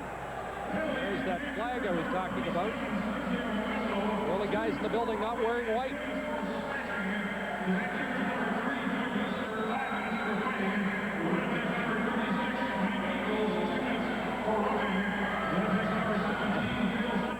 Of all the international players in this game, I don't think there is any German players, as the Canuck fan was waving the German flag. The World Championship started today. Dave King waiting for some players to be eliminated to add to the Team Canada roster. It is Sergio Momesso who is getting the extra penalty, and the Winnipeg Jets will have a man advantage. Kirk McLean overshadowed in the first 4 games by Rick Tabaracci, but he's been so consistent even from game 1, and a valuable man he has been. There's the time remaining as they continue to look for a goal and a decision, and perhaps the conclusion of the series in Bloomington tonight.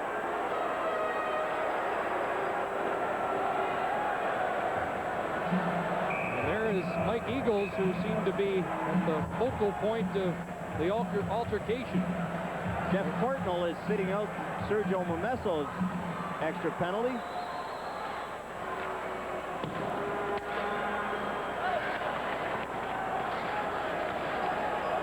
And it's Walter clearing it outside the line. Ulanov gets a chance on the power play, hands it off to Olesen.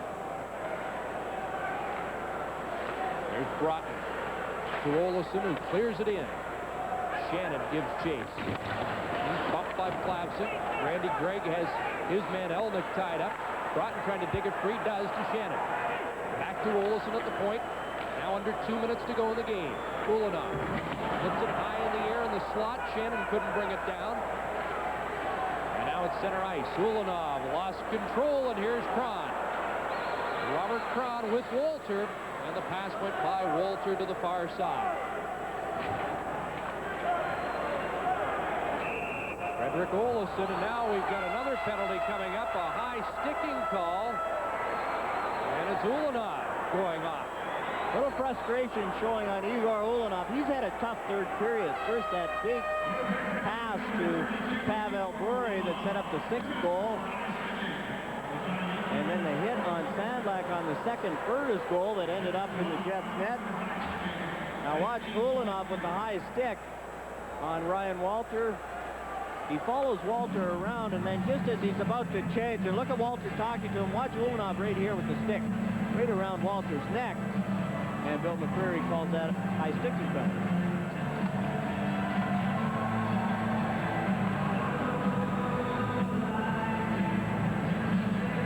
The expressions tell it all.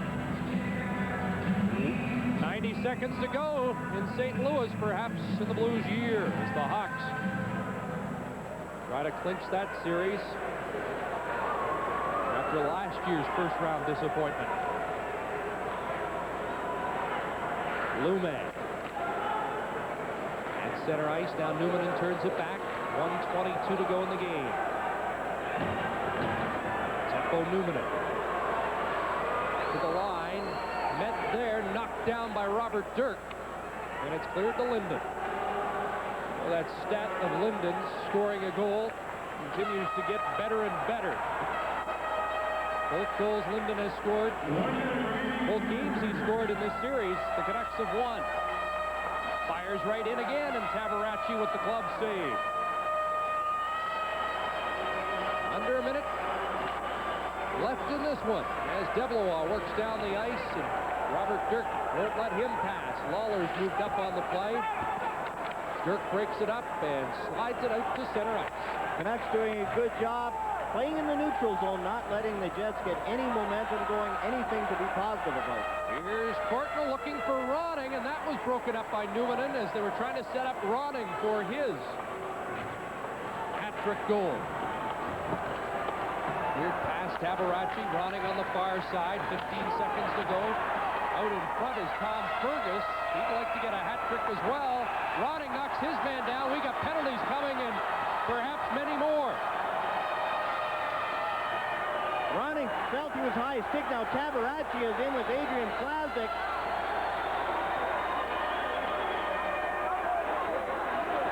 As the Canucks are on the power play, that's why Tabaracci got in there, as his team is outmanned on the ice.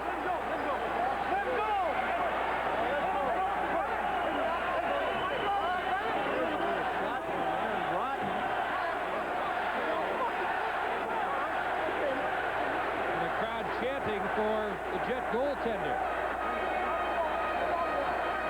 who used to have a Ron Hextall-like disposition earlier on in his career. It's interesting that Ronning's in the middle of this.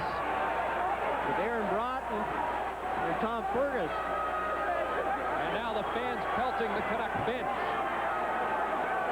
And up comes the police officer. Make sure that the fan doesn't get involved with the Canuck bench. Why would any fan want to take on Pat Quinn, let alone the Canucks? And have they not been embarrassed enough? Have they not seen the Robert Ray picture of what happens to a fan that gets involved with the bench in that Quebec scene?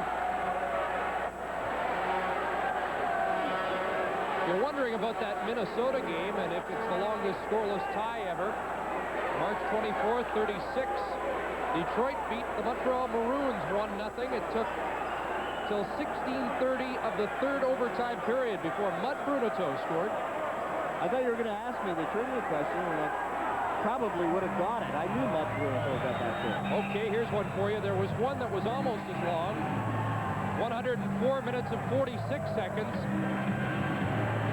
Rick Lee's got a stick in his hand. He wants to make sure there's no damage done around the Canuck bench.